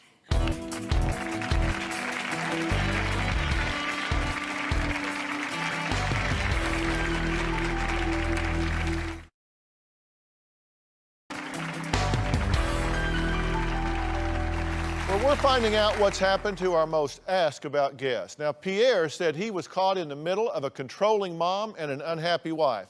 I told him to get his manhood out of the Dixie cup that his mom was holding and just man up. So did he listen? I originally went on the Dr. Phil show because my wife at the time really couldn't stand my mother. My mother-in-law is a psychotic woman and a control freak. My daughter-in-law does not have much education, and she really has emotional problems. Pierre's scared to stand up to his mom. She does basically control money and assets. I'm okay with the price I have to pay for the luxuries. She bought me a Mercedes. It would be difficult to choose between the two. Did I just hear you say that if I had to make a choice between my mother's money or my wife, it would be a tough choice? I mean, I shouldn't have to make the choice. Are you wanting to get rid of her? She's destroying my son's life. If you can't stand up for your wife, I don't give a damn how many cars she buys you. What's happened here is she has your in a Dixie cup. The second time I came on the show, it was because my mom got rid of my wife. The arguments between Amanda and my mother got worse. I moved out and filed for divorce. I just can't face that woman again. You had every intention of getting rid of her. They are ruining me financially. That car and that house is how you control him. This is so dysfunctional. He doesn't really have money unless he gets a better job. You have to get on your own 2 feet, get off your dead ass and get a job. Park that car in the driveway of that house and put a note on the dash that says, "Mom, it's time for me to move on." And that's what I did. I've got a great new job. Now I'm financially secure. I no longer have to rely on my mom. This is my Mercedes that I bought with my own money. It's my car, not my mom's at all. This thing's great. I got it thanks to the job that Tony Bashera got me, and thank you, Dr. Phil. It's been a wonderful new freedom. Now that I've got my own money, I can do whatever I want. It's great. Well, it only took 2 visits to the show for Pierre to become his own man, and thanks to Tony Bashera, who helped Pierre get his career on track. This is the guy with the answers. He did a great job with Pierre. We'll be right back.